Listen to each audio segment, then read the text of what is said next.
and I'm pleased to say it's a very large family. And if people go to the time and trouble of listening and watching, then we've got to do a good job for them. Well, I'm here right in the epicentre of the protest. Here we go again. If you just tuned in, where have you been?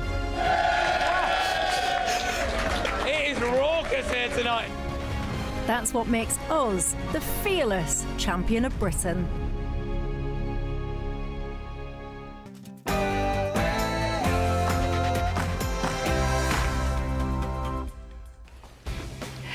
Good evening, good morning, live from Washington, DC. This is Bev Turner on GBNews with the stories shaping Great Britain and the United States of America. Coming up tonight.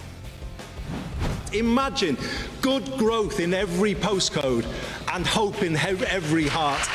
We will change politics.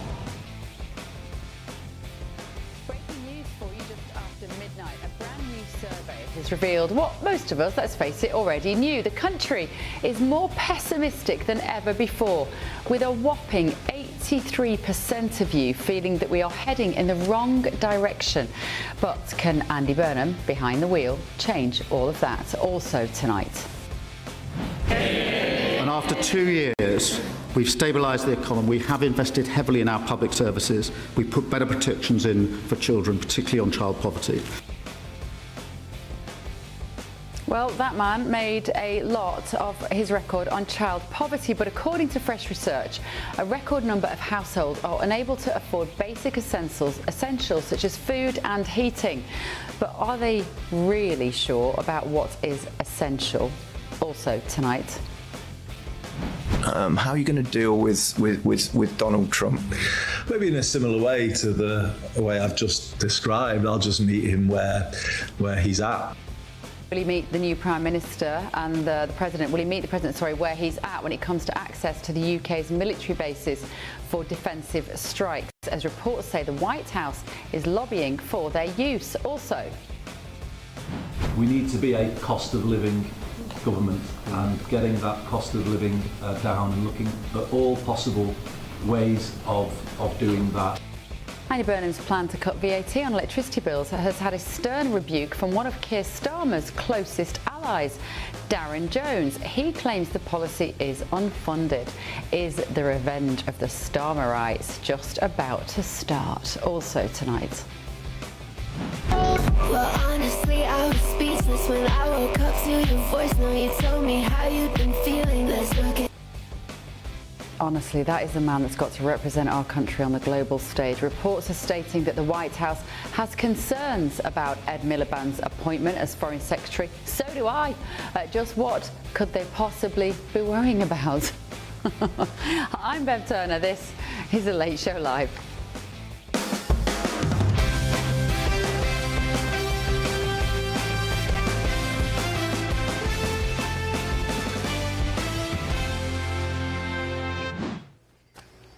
Hope you've had a great Tuesday. Now, joining me this evening, Director of the Margaret Thatcher Centre for Freedom, Niall Gardner.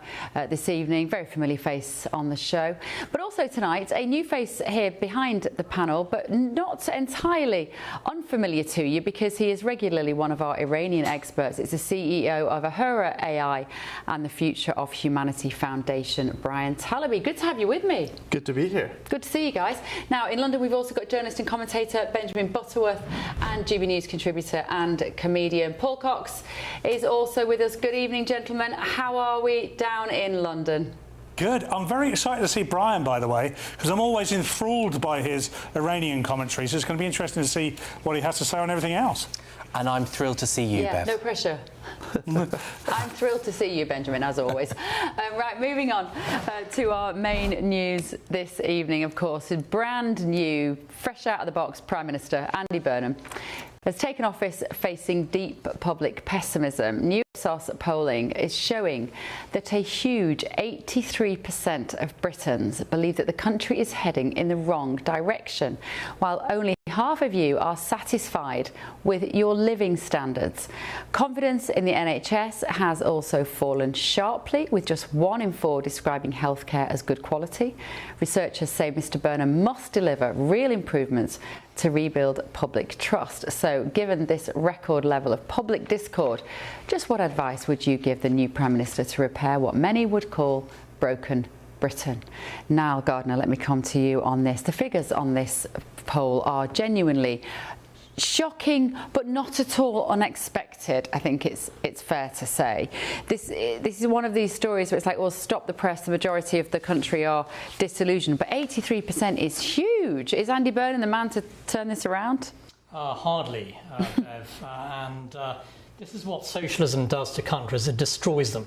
And actually, I just came back from London last night, and there's no feel-good factor with Andy Burnham coming in. It's just more of the same. Far left-wing socialist policies, out-of-touch government. In fact, Burnham's not even elected, is he? I mean, he has no democratic mandate, and he's the new Prime Minister of Great Britain. He has no qualifications for the job. It's not surprising that the British people feel so disillusioned with the state of the country. And unless we have a general election soon, unless the socialists are thrown out of power, frankly, we're not going to see a turnaround in the UK. This is a nation that was once the world superpower, but today is on its knees thanks to the ravages of left-wing socialist rule. And Andy Burnham, frankly, his entire vision, if even one can actually make any sense of what he's saying, his entire vision really is third-rate, is backward-looking. He's looking back to the 1970s for inspiration. He's looking even to Neil Kinnock in the 1980s, who Margaret Thatcher thrashed over and over again. And so you've got a Prime Minister who's literally stuck in the socialist past. And let's not forget what Labour did to Britain in the 1970s, taking Britain to the verge of bankruptcy. In fact, the UK had to go to the IMF for a loan to be bailed out. But what do you make of, though, Niall, of the fact that we've only had this Labour government for 2 years? We had a big C Conservative government for 14 years. This has been a long time in the making. Do you blame the Tories as well? Yeah, they're not without blame either, actually. Excuse me, I do think the Conservatives failed very significantly on issues such as mass migration, many other issues. They also back policies such as net zero. Fortunately, now the Conservatives are moving in a far better direction. And also, of course, you have reform led by Nigel Farage, who I think, if a general election were to be held today, Farage would be the Prime Minister. Reform would be the biggest single party. But the socialists, of course, are far too afraid to go to the polls because they'll get thrashed. Let's bring in the rest of our panel, because I'm sure Benjamin Butterworth, for one, might feel a little differently than you, Niall. But Ben, the bit that jumped out for me of this survey, I thought the most depressing, was only a quarter of people believe that the best people rise to the top regardless of their start in life. Basically, we're talking about social mobility, which I think is a huge issue for every country. It should be really on the top of the list of priorities. In 1989, that figure was 52% felt that those who didn't have the best start in life could rise to the top. Because what does that tell us, Ben, about how particularly the young people in the UK must feel about their future? Yeah, I mean, I wouldn't be surprised if part of this is actually the fact that the media is rather more ruthless today in social media than it was decades ago. So there's a bit more cynicism about the people at the top and their backgrounds because we know more about how they get there and some of their rather obvious flaws. But I think it continues to be a big problem. And I think one of the things that people under 40, if we can use that definition of young people, is that their ability to get from a modest background, even a poor one, into comfort has become a lot more difficult. There has been a generational shift in the cost of basics. The salaries that people earn are more distant from the cost of living. Houses in London, for example, cost 12 times the average income. Outside of London, it's 8 times the average income, which is many times more than it was 20 years ago. And then you have the situation that if you're a new graduate right now, and I really feel for people that are currently entering the jobs market, because we are going through a revolution in the jobs market, partly due to AI, and lots of the skilled jobs are disappearing in the short term. And so I think the ability to get to the top has become a lot harder, and people are not doing better than their parents for the first time in 100 years. Brian, I just want a quick word from you two both before we bring in our guests. But Brian, just briefly on this, what do you make of this when you look across the pond and you hear that so many Brits are demoralised, disillusioned, just don't know how to drag themselves up by their bootstraps? It's kind of, here in America, is it fair to say there is still a sense that the American dream is achievable, that you can still, kind of aim high and do well?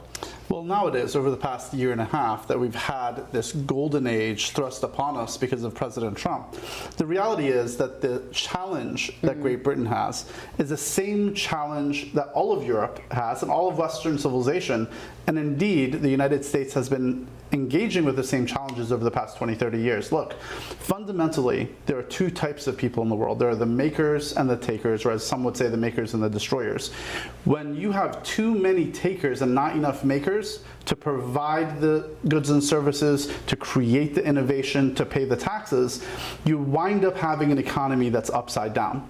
And right now, according to the newest numbers in Great Britain, 52% of the working population is on some kind of support from the federal government. In the United States, that number is also extremely high, but not over 50%. When you have the people that get up every morning and go to work and provide for their families and pay taxes, they look across the street and they see 52% of the population not working, taking food and shelter and healthcare and everything else from all the other people that are creating it. That's extremely demoralizing for the people that actually work hard. I think the 52% figure is not necessarily people who aren't working. It might be that everybody, that 52% of people who even are working are claiming some sort of state benefit, Paul. I think that's the point to which Brian speaks. And there is a sense that we are a country of the makers and the takers. And that, I think, is breeding the resentment we're reading about in this survey. Yeah, it's an excellent point by Brian. There is a problem, and there is a big problem, because people on benefits are also people working. A large proportion of that 52% are contributing, but are also taking from the state.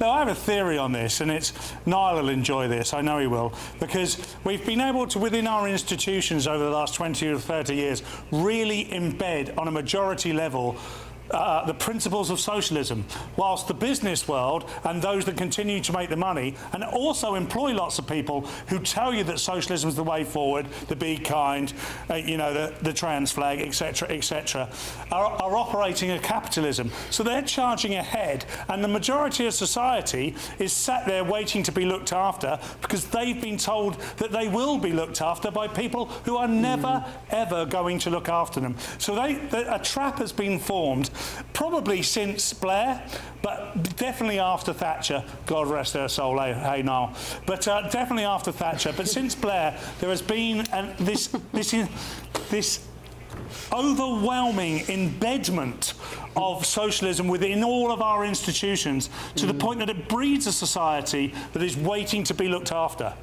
Sorry, can I just say that when Tony Blair became Prime Minister, the number of people that were unemployed went to record lows, and actually one of the successes of the British economy is that it's had very low unemployment compared to similar economies for 25 years. So this idea that, we have a weirdly large number of people not working at all is untrue. And, I don't know the evidence behind the figure 52%, but clearly anybody who has a child in Britain and earns under £80,000, I think it is, will get child benefit. So that will be a huge number of people. And I think the idea to say to someone that's getting a small amount of child benefit because they've become a parent, something we desperately need more of, the idea that means they're taking and being unreasonable on the rest of us is ridiculous. OK, right, let me bring in our guest on this. Senior analyst and head of campaigns at Onward, Joanna Marchong, joins me now. Joanna, this survey makes for very bleak reading. Good to see you. And what do you make of it? What jumps out at this for you? And does it just confirm what you feel that maybe you already knew about the UK? I think the phrasing in every survey and every poll is always so specific, and that's to garner a real kind of idea as to what people are thinking. When they say wrong direction, we're not talking about just kind of irrational pessimism. We're talking about a rational read of what people have experienced for the last maybe 2 decades. And that spans over 2 different governments. We've seen our 7th Prime Minister in the last 10 years, one that's come in with very little scrutiny. And now we're seeing, day one policies that he's rolling out almost seem to be echoing more of the same across the board. Governments in the UK, we've had this awful kind of tradition almost of, instead of fixing the problem or fixing the mechanisms of a problem, cover it up, make people feel good. That's why you see, more employment support. But why aren't we talking about why people aren't getting employed? Why aren't we talking about businesses being cut off and there's a bottleneck around jobs? Cutting student loan repayments. Okay, but why is the student loan not working? Why aren't people coming out earning enough to pay back the loan in the first place? Cutting energy bills. Why aren't we figuring out what's wrong with our national grid? What is stopping us from creating more energy reserves, whether that be in wind, solar, nuclear? What are those problems there? And I think everyone now is seeing years and years of stagnant real wages, the worst productivity growth we've seen in a very long time, maybe since the Industrial Revolution. And then all the costs are rising whilst we're seeing less for our money anyway. And it's just the real worry with people now, where we think we've had Labour government, we've had Tory government, we're now listening very closely. We're getting more political as time goes on in 4 different parties. And we're not really seeing much of a difference between any of them. And what about the idea that Burnham might be the person to breathe some life into the economy, particularly in relation to small businesses? He's spoken about business rates and what he might do, particularly for hospitality. Are we going to look at a world in which the high street starts to be revived under Andy Burnham, maybe getting some of those younger people off benefits, because those are the particular demographic which I think causes most concern. If you already got your hand out to the state and you're a young person and those jobs you would traditionally do have disappeared, that is a very bleak economic situation that we're heading into, Joanna. Do you think Burnham can fix that? Will he? Well, I mean, the problem is twofold. It's not as simple as get the easy jobs open and then everything will be fixed. Young people get jobs and we live in a land of honey and milk. I mean, that's not what's happening. Young people have been squeezed out of jobs because the minimum wage equalisation and it being raised, or the proposed equalisation, but it did rise. So they're too expensive for too little skills and experience. We also have the employers' national insurance contributions skyrocketing. So, of course, businesses, every employee is worth more now. And then the Employment Rights Act that came in, which makes it even riskier to hire and fire. So that all dumps on a young person particularly, but on the employment kind of labour market as a whole. I mean, for Burnham to say that he's going to fix people unemployed on benefits, especially young people, graduates. We had 60,000 young graduates on universal income. That was the universal credit, sorry. That was the stat a few months ago. It's probably up now. But there's more factors to it. It's why businesses aren't taking on young workers. It's AI. It's a whole range of issues. But for him to just say, okay, well, we're going to give them support and give them help. I want to see a fully fledged plan. This is one big area in the UK economy that needs serious work. And it's not something you can just throw money at, or it's not something where you fix one aspect and then you leave the rest to figure it out. You have to fix it wholesale and wholeheartedly before you one know, of the biggest you get issues, and I don't think I've heard Andy Burnham talk about this a huge amount so far, is about the NHS. And this survey is telling us that in 1986, 70% of Brits thought that Britain's healthcare was good quality. And in 2026, it's about a quarter of people in the UK. It's fallen from 70% to about 25% think we're getting a good service from the NHS. What's happened there? Is it that the service is that much worse, or do people just have higher expectations? It's whether Labour actually listen, because if you looked at a few months ago when the leadership bids were kicking off and Starmer holding on to his job, kept on making reference to the fact that waiting lists and waiting times were down in the NHS. Well, that's not necessarily true, because as it shown, you know, people weren't supposed to be on the waiting list, people were dying, so they took those off. It was an admin error, and that's what led to the data in itself. I think with the NHS in particular, we're seeing a twofold problem where we've had COVID, appointments were made online, the online tech and their systems aren't fit for use in the capacity that they need it to be, but they're pushing it as well. And then also, you know, I wrote about this a few months ago. Young people, I mean, there were surveys saying young people would get their diagnosis privately and then go to the NHS for treatment. Obviously, private healthcare systems in the facilities in the UK are incredibly small, and they are strangled to a point where they can't actually give you different services. So you're forced to go to the NHS as well. Which would be fine if the NHS was working, and they have to accept there's a problem in the first place in order to fix it. OK, all right, thank you so much, Joanna Marchong there from Onward. Right, still to come this evening on The Late Show Live, this. And after 2 years, we've stabilised the economy. We have invested heavily in our public services. We put better protections in for children, particularly on child poverty. Well, the last Prime Minister thought he was the father to everyone's kids, didn't he? He made a lot of his record on child poverty, but according to fresh research, a record number of households are now unable to afford basic essentials, such as food and heating.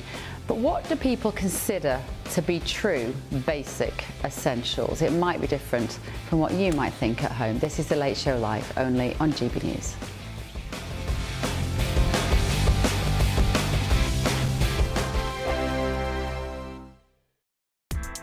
Join me, Nana Akwe, for an informative, interactive news programme with a difference. It's fun. No, he didn't say that, Dave. I'm so surprised. I think there's an element of truth to that. Join me from 3 p.m. every weekend, only on GB News, Britain's news channel. Here at GB News, we made a promise to tell your stories. And on the 6th of August, we're marking 5 years of doing exactly that. Celebrate with us by having your say. Join in the debates live on TV and radio. And meeting your favourite presenters across the country, from Leeds to Aberdeen, from Belfast to Barry Island. Plus, join me in Essex for our biggest live show of the year. Scan the QR code or visit gbnews.com/celebrate. Terms and conditions apply. From court mornings to warm family brunches. From football to tennis in the car. In the kitchen. GB News Breakfast is there. With the stories you need and the conversations that matter. Anyway, let's talk business. Well, it has been a historic night in British politics. It's astonishing, isn't it? We're here again to start your day just right. GB News Breakfast. Every morning from 6 a.m. Only on GB News. Britain's news channel.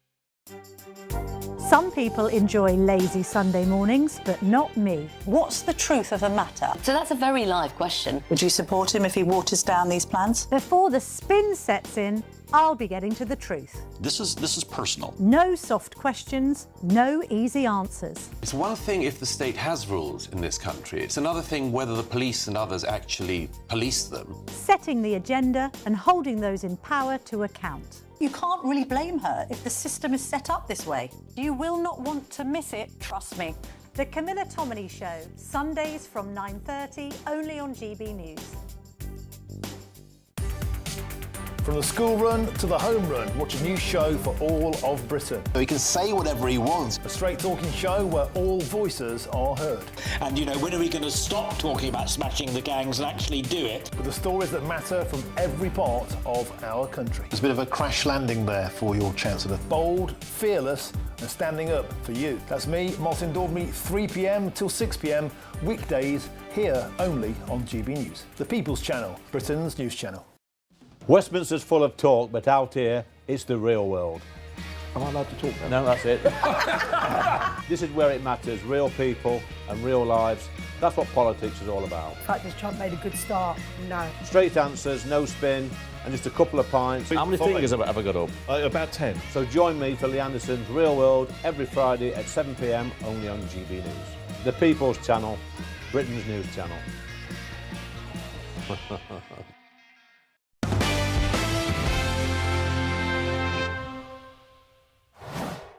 Well, Welcome back. So new figures show that a record 7.4 million low-income UK households have gone without essentials like food, heating or toiletries in the past 6 months.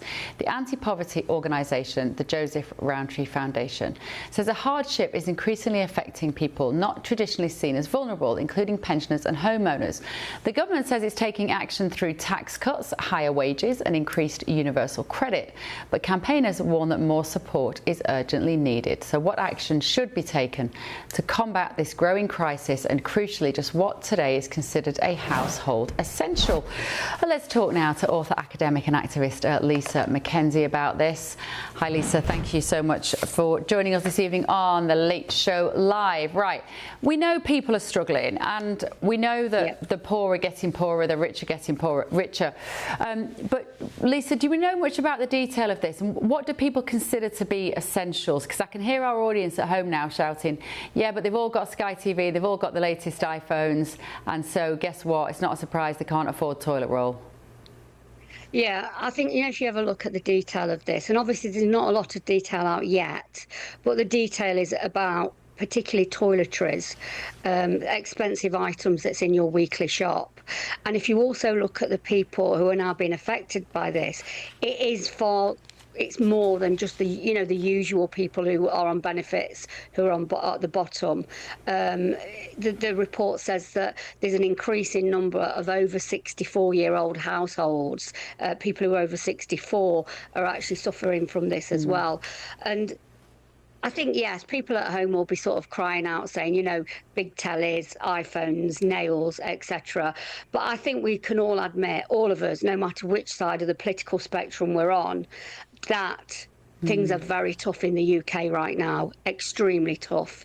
I live in Sutton-in-Ashfield, which is in the Red Wall, part of the Red Wall in Nottinghamshire. And I've been doing some research over the last few months and talking to people, and this is really biting now. It really is biting. Toiletries in particular, toothpaste.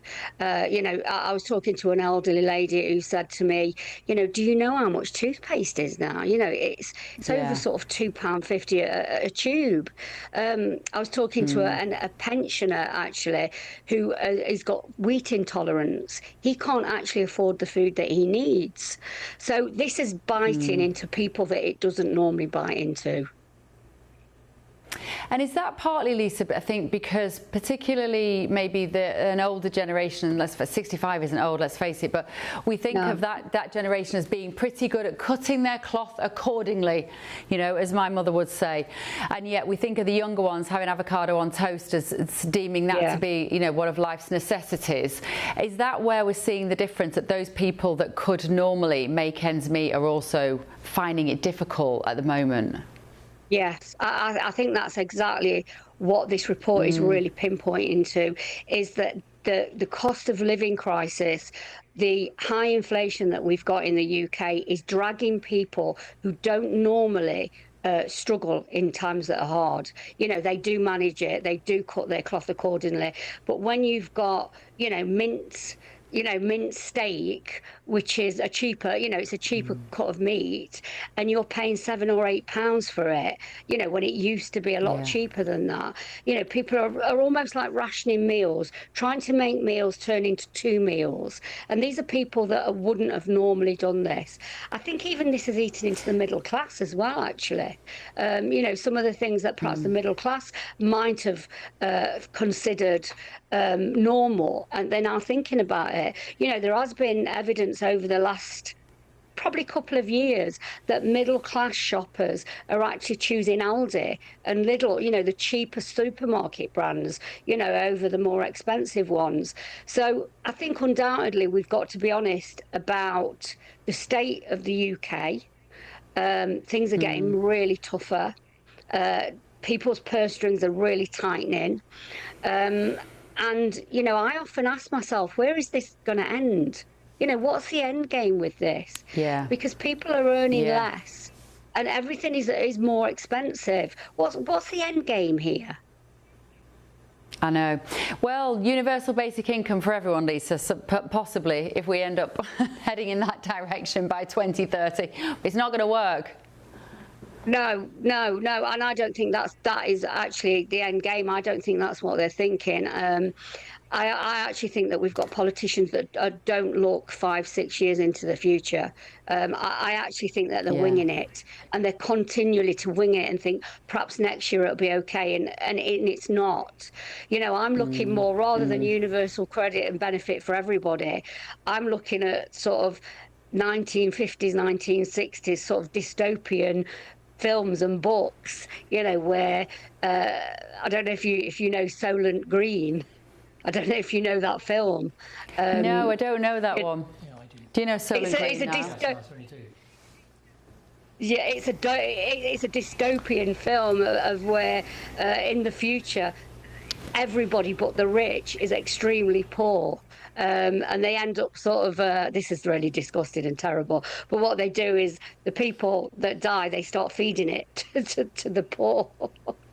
It's a bit like Logan's Run. You might think that was exaggeration, but unfortunately all the younger generation are all going to be vegans and vegetarians. They'll have nothing to do with that. They'll that's going to come back. But they'll call it something else. Yeah, you're right. We're not quite there yet, Lisa. But like you, I also think, where does this end? Where are we going with this? Because this financial bubble is unsustainable. The debt we have as a country, every single Western country, the debt is unsustainable. When is the massive crash going to happen, and where is it going to leave the rest of us normal people, the ones who are in this study? Lisa, thank you so much. Lisa McKenzie, always fascinating to talk to you. Thank you for bringing your brilliant expertise to this. Where does this end, Niall Gardner? This sense that people can't afford the very base. A bit depressing tonight. We're normally a bit cheerier than this, Brian, don't we? 3 hours, we've got time to cheer up a bit. I thought it was fascinating, the reference from your guest about the film Soylent Green, which is a 1972 science fiction film, a real classic, where the poor end up eating each other by the sounds of it. Slop, which is actually made out of humans. Oh, don't have nightmares, ladies and gentlemen. And it's a classic film, but well worth watching this day and age. But you know, the reality, I think, is that, you know, we need to have taxes cut, the size of the state reduced. We need to see the British people freed from the shackles of the state. So the answer is not more government spending or intervention. It's actually more liberty, freedom, and lower taxation for the British people, so they have more money to spend on feeding their families. So that would be my argument. Free markets work. Socialism, centralised control, is exactly the opposite of that. But what do we therefore do, particularly, Brian, in the UK, if we are bringing down people's taxes, which I love the idea that everyone gets to the end of the month and they've got more money in their pay packet and they can afford things like toothpaste, rather than living in the Middle Ages, what it feels like sometimes in the UK. How do we do that when we've still got services that we need to fund, particularly in the UK where we have the NHS? 75% of people think it's rubbish now, but it's costing us hundreds of millions, billions of pounds every year. How do we balance those books? Well, the best way is to grow out of it. Look, I have a little bit of life experience with this. I've lived in a refugee camp. I came to the United States where my dad went from being a college professor in Iran to working at McDonald's on the 3rd shift cleaning toilets. And so I experienced that level of need where we didn't know where the food was going to come from. The way you deal with this problem is you grow the economy and you provide opportunities for the business leaders and the job creators to empower people to work hard and earn. Look, throughout history, over 90% of the people that have ever lived were poor. The question isn't why are so many people poor? The question is, why are some people and nations prosperous? And how do we provide those values and opportunities to more people through growing the economy for everybody? Okay, fascinating. Very well said. Okay, a government spokesperson has said this: we're giving them a right of reply. We are determined to turn the tide on poverty after years of rising hardship. Our recent statistics show that effort is beginning to make a difference.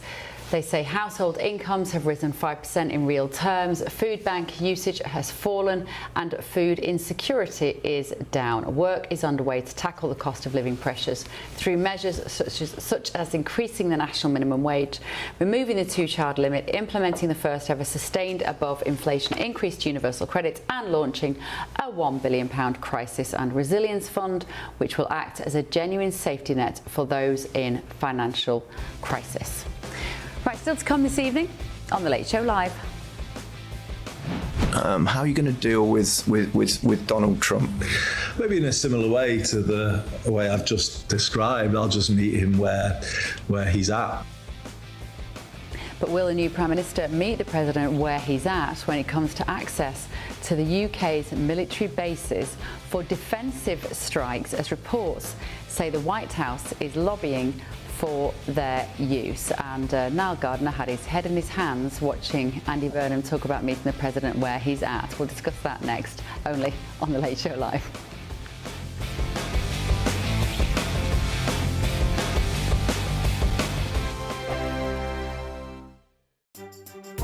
Some people enjoy lazy Sunday mornings, but not me. What's the truth of the matter? So that's a very live question. Would you support him if he waters down these plans? Before the spin sets in, I'll be getting to the truth. This is personal. No soft questions, no easy answers. It's one thing if the state has rules in this country. It's another thing whether the police and others actually police them. Setting the agenda and holding those in power to account. You can't really blame her if the system is set up this way. You will not want to miss it, trust me.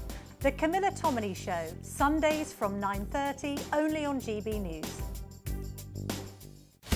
Breaking news, live updates, stories that matter. From the heart of the GB newsroom to every corner of Britain, with our team of dedicated journalists across the UK. GB News bulletins are there to deliver the latest news that matters to you. Bulletins on GB News, the People's Channel, Britain's news channel. Britain is not just a geographical expression. We are a people bound together by history and culture that are distinctively British. Join me to celebrate our music, theatre, artworks and literature, which we can explore and enjoy together. Everybody's welcome. Sunday with Michael Portillo. Every Sunday at 11 a.m. on GB News, the People's Channel, Britain's news channel. Westminster's full of talk, but out here, it's the real world. Am I allowed to talk then? No, that's it. This is where it matters, real people and real lives. That's what politics is all about. The fact that Trump made a good start, no. Straight answers, no spin, and just a couple of pints. How many fingers have I got up? About 10. So join me for Lee Anderson's Real World every Friday at 7 p.m. only on GB News. The People's Channel, Britain's news channel. I've been in Westminster for a long time, but I know that though power may be here, its effect on people's lives is across the whole of the country. We may be where rules are made, but it's where they're implemented that matters. Join me, Jacob Rees-Mogg, for forthright and frank discussion on where Britain has come from, where it's going, and where it will end up. That's State of the Nation, Monday to Thursday, 8 to 9 o'clock. Vox Populi, Vox Dei. From the school run to the home run, watch a new show for all of Britain. So he can say whatever he wants. A straight talking show where all voices are heard. And, you know, when are we going to stop talking about smashing the gangs and actually do it? With the stories that matter from every part of our country. There's a bit of a crash landing there for your Chancellor. Bold, fearless and standing up for you. That's me, Martin Daubney, 3 p.m. till 6 p.m. weekdays, here only on GB News. The People's Channel, Britain's news channel.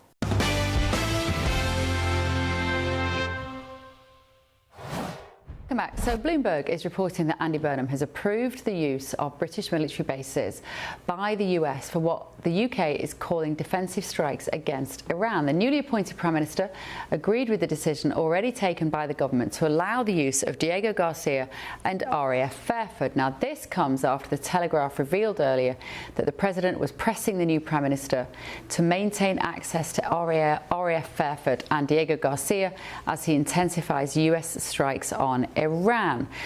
Right, let's talk to my panel about this. Niall, good news? Well, I think that it should be a no-brainer for Andy Burnham to allow the use of British bases or US bases based on British territory by the United States to strike Iran. I mean, this should be an obvious decision for the British Prime Minister to make. Keir Starmer, of course, initially opposed this.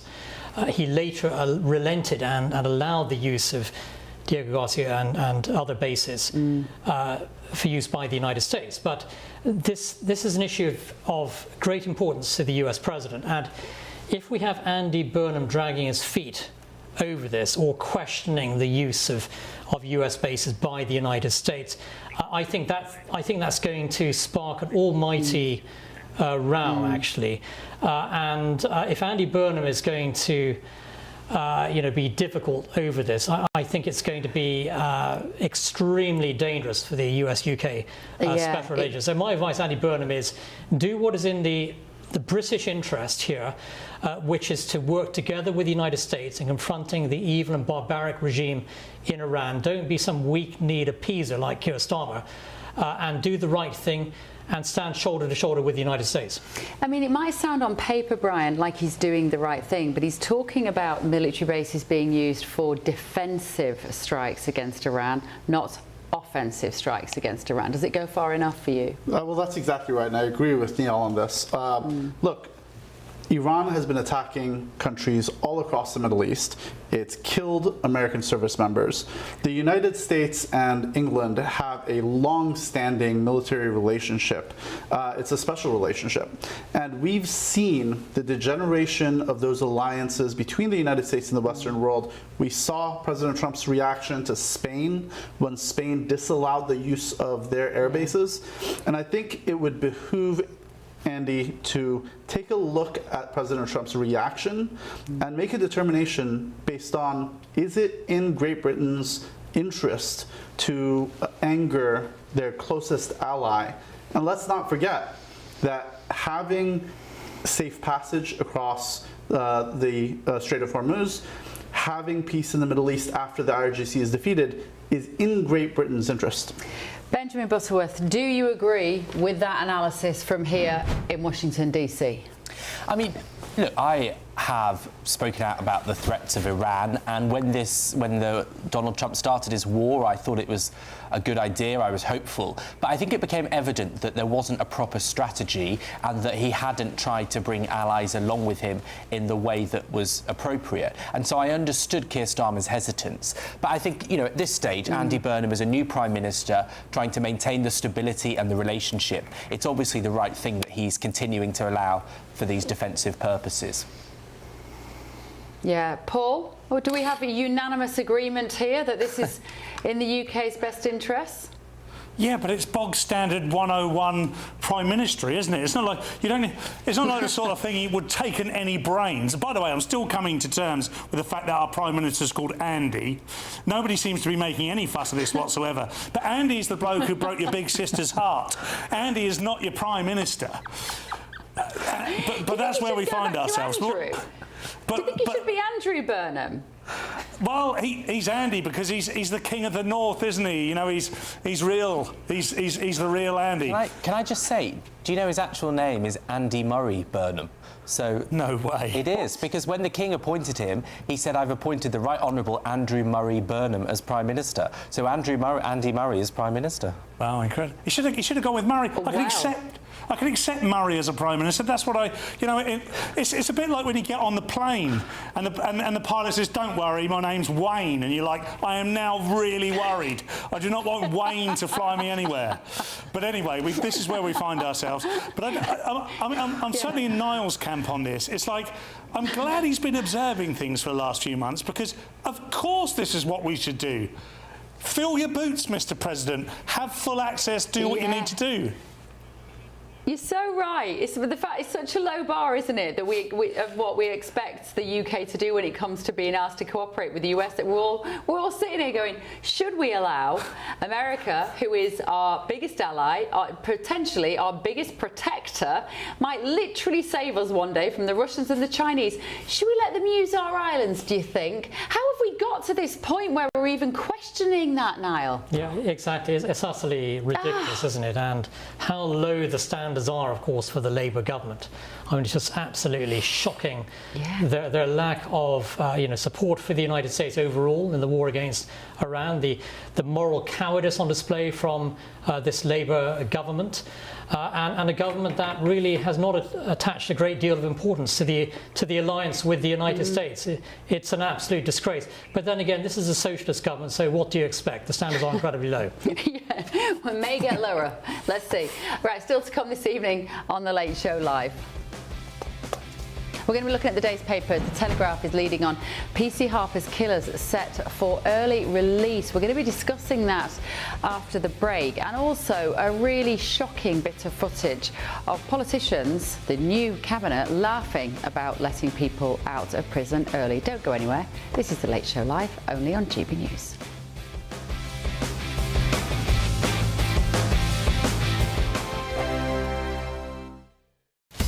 Breaking news, live updates, stories that matter. From the heart of the GB newsroom to every corner of Britain, with our team of dedicated journalists across the UK. GB News bulletins are there to deliver the latest news that matters to you. Bulletins on GB News, the People's Channel, Britain's news channel.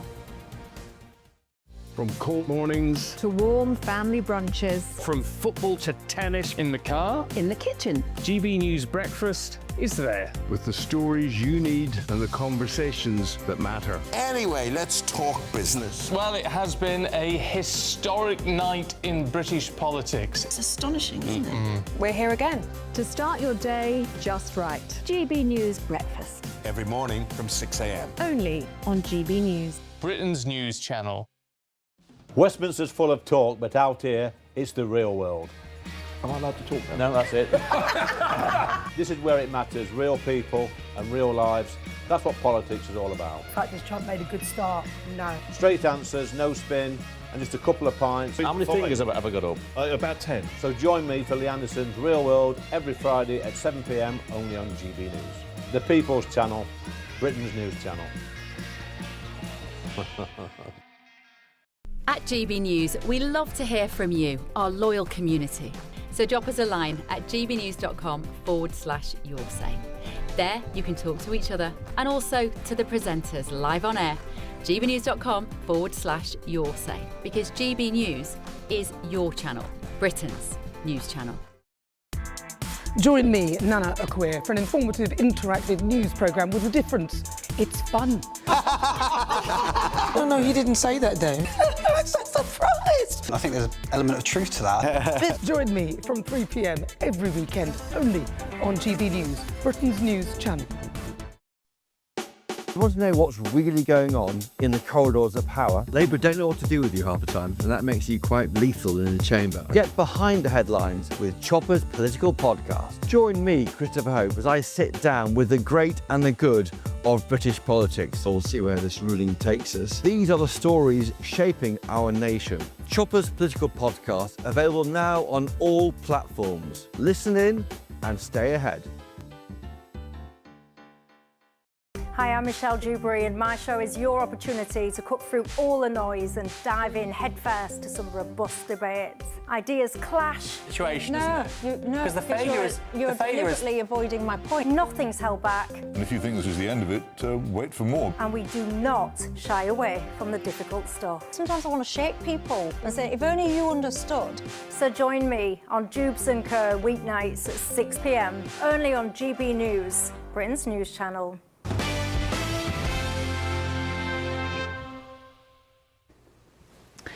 Welcome back. Right, we're going to look at some of the stories on the front of tomorrow's newspapers now, starting with the Daily Telegraph, which is reporting PC Harper's Killers set for early release. Now, this is the story that you may remember from 2020, was it? Let me have a quick look on this, when it was.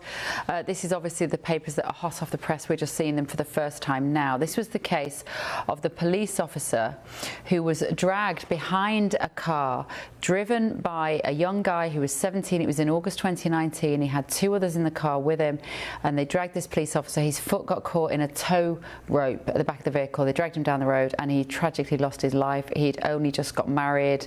He himself was only 28 years old, and they were jailed for manslaughter.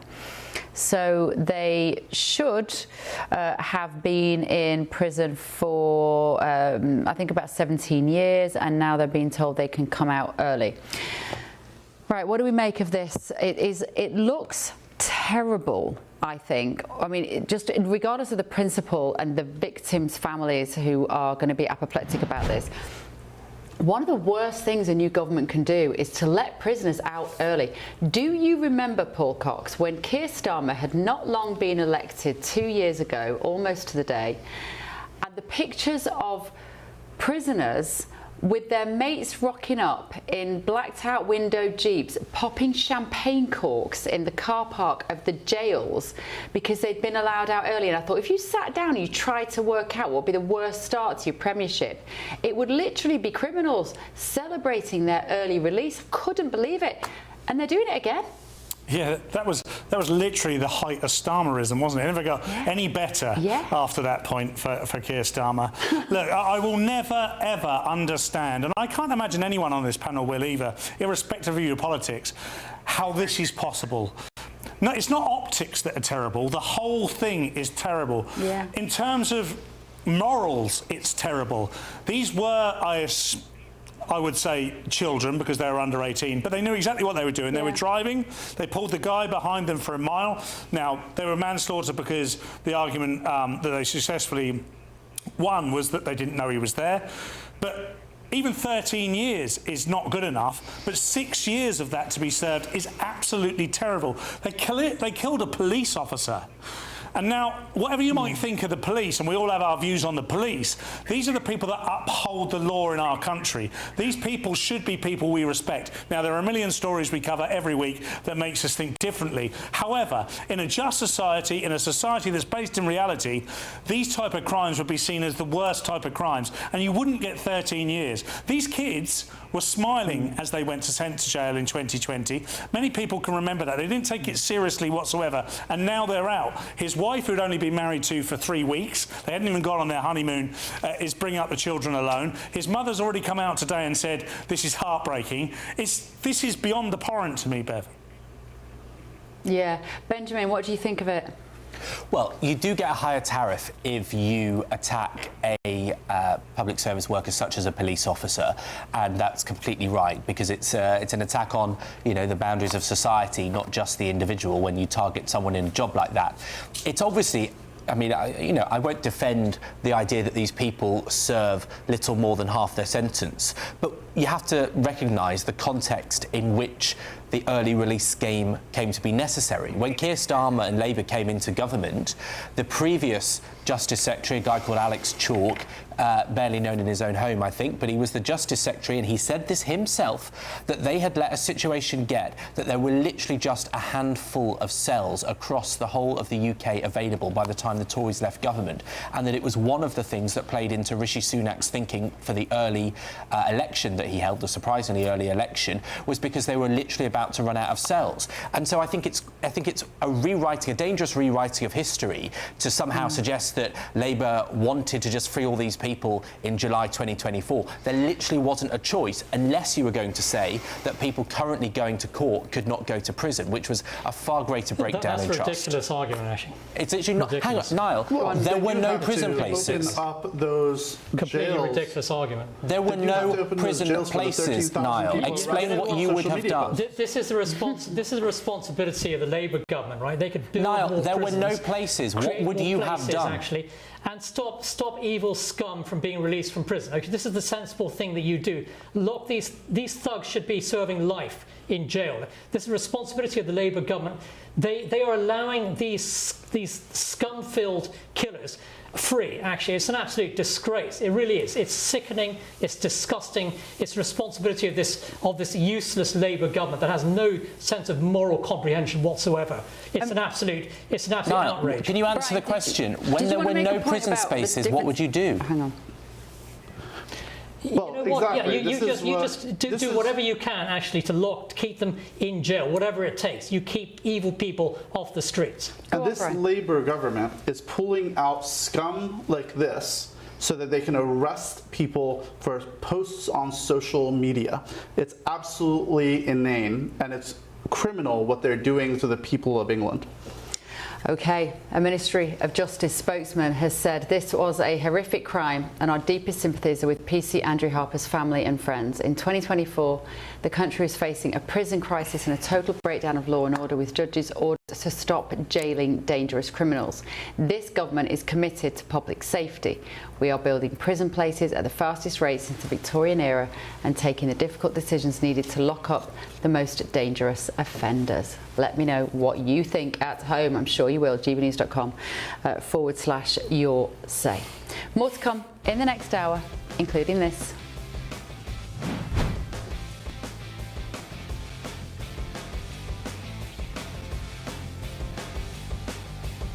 Well, that was former Chief of General Staff Richard Dannett's verdict. We will play that again. But what does it say about this country's seriousness when Wes Streeting, a man with no military experience whatsoever, is heading the Ministry of Defence? Why did he get that job? This is The Late Show Live, only on GB News.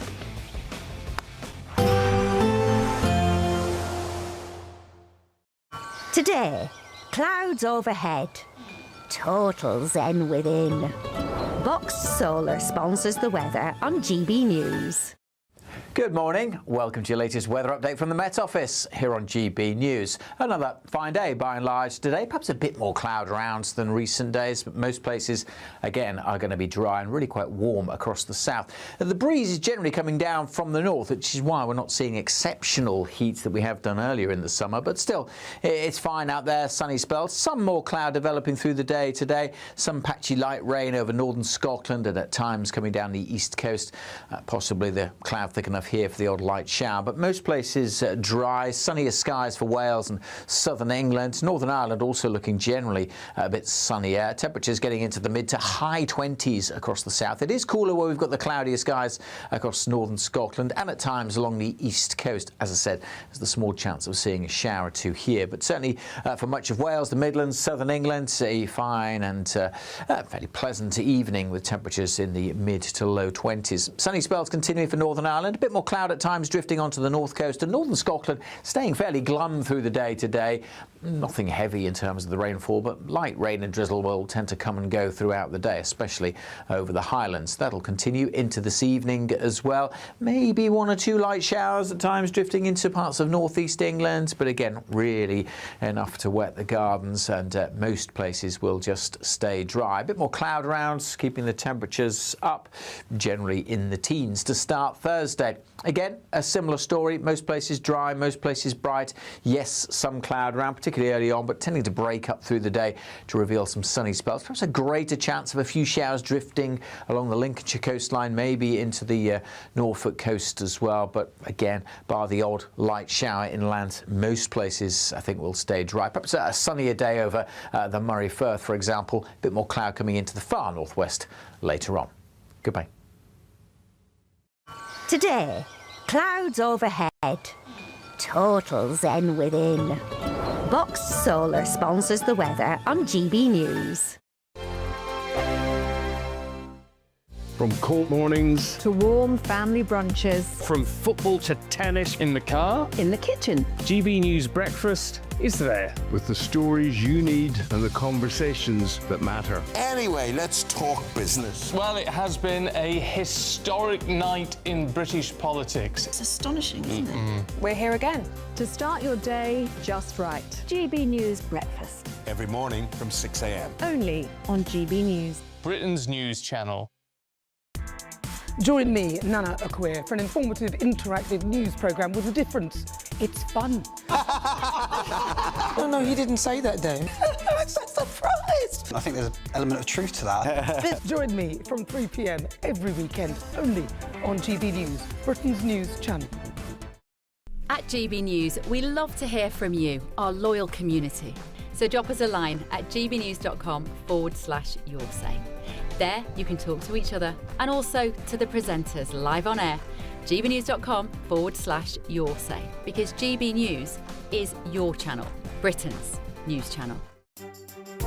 Some people enjoy lazy Sunday mornings, but not me. What's the truth of the matter? So that's a very live question. Would you support him if he waters down these plans? Before the spin sets in, I'll be getting to the truth. This is personal. No soft questions, no easy answers. It's one thing if the state has rules in this country. It's another thing whether the police and others actually police them. Setting the agenda and holding those in power to account. You can't really blame her if the system is set up this way. You will not want to miss it, trust me. The Camilla Tominey Show, Sundays from 9:30, only on GB News.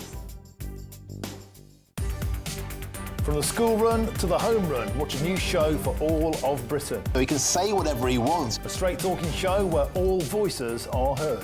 And, when are we going to stop talking about smashing the gangs and actually do it? With the stories that matter from every part of our country. There's a bit of a crash landing there for your Chancellor. Bold, fearless and standing up for you. That's me, Martin Daubney, 3 p.m. till 6 p.m, weekdays, here only on GB News. The People's Channel, Britain's news channel.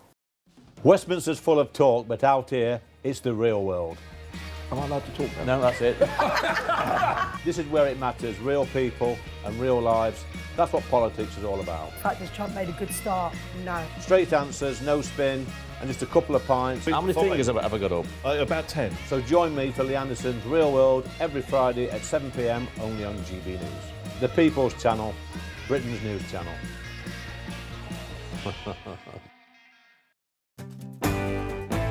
I'm Tom Harwood. This is GB News, Britain's news channel. Here at GB News, we made a promise to tell your stories. And on the 6th of August, we're marking 5 years of doing exactly that. Celebrate with us by having your say. Join in the debates live on TV and radio. And meeting your favourite presenters across the country, from Leeds to Aberdeen, from Belfast to Barry Island. Plus, join me in Essex for our biggest live show of the year. Scan the QR code or visit gbnews.com/celebrate. Terms and conditions apply.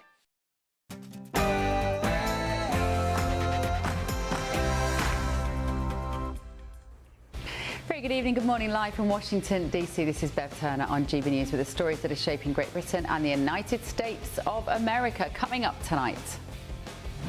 Imagine good growth in every postcode and hope in every heart. We will change politics.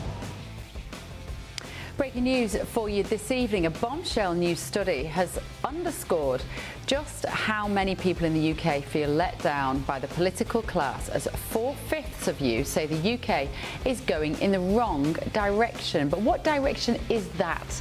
And just how will Andy Burnham turn it around also? We need to be a cost of living government, and getting that cost of living down and looking at all possible ways of doing that. Plan to cut VAT on electricity bills has had a stern rebuke from one of Sir Keir Starmer's closest allies, Darren Jones. He claims the policy is unfunded. Is the revenge of the Starmerites only set to continue? Also tonight. Would be very disappointed to see someone like Wes Streeting coming in who knows pretty much the square root of nothing about defence and would have to start from square one, and that will just take time, energy from people to brief him before he's in a position to start making decisions. Chief of the Chief of Staff Richard Dannett's verdict. But what does it say about this country's seriousness when Wes Streeting, a man with no military experience or insight whatsoever, is heading our Defence Department? Does that make you sleep easier at night? Also, but we hit him very hard again tonight, and we did that in honor of the probably three as opposed to two great patriots. President Trump remains overtly defiant on Iran, but with reports today that nearly 100 US service members have been injured over the last 2 weeks. Just how long can he rely on domestic support as American personnel come under increasing threat? Also. Well, honestly, I was speechless when I woke up to your voice. Now you told me how you've been feeling. Let's look at Honestly, it just makes me want to lie in a darkened room. Reports are stating that the White House has concerns, do you think, about Ed Miliband's appointment as Foreign Secretary. What do you think they are worried about? I'm Bev Turner, and this is The Late Show Live.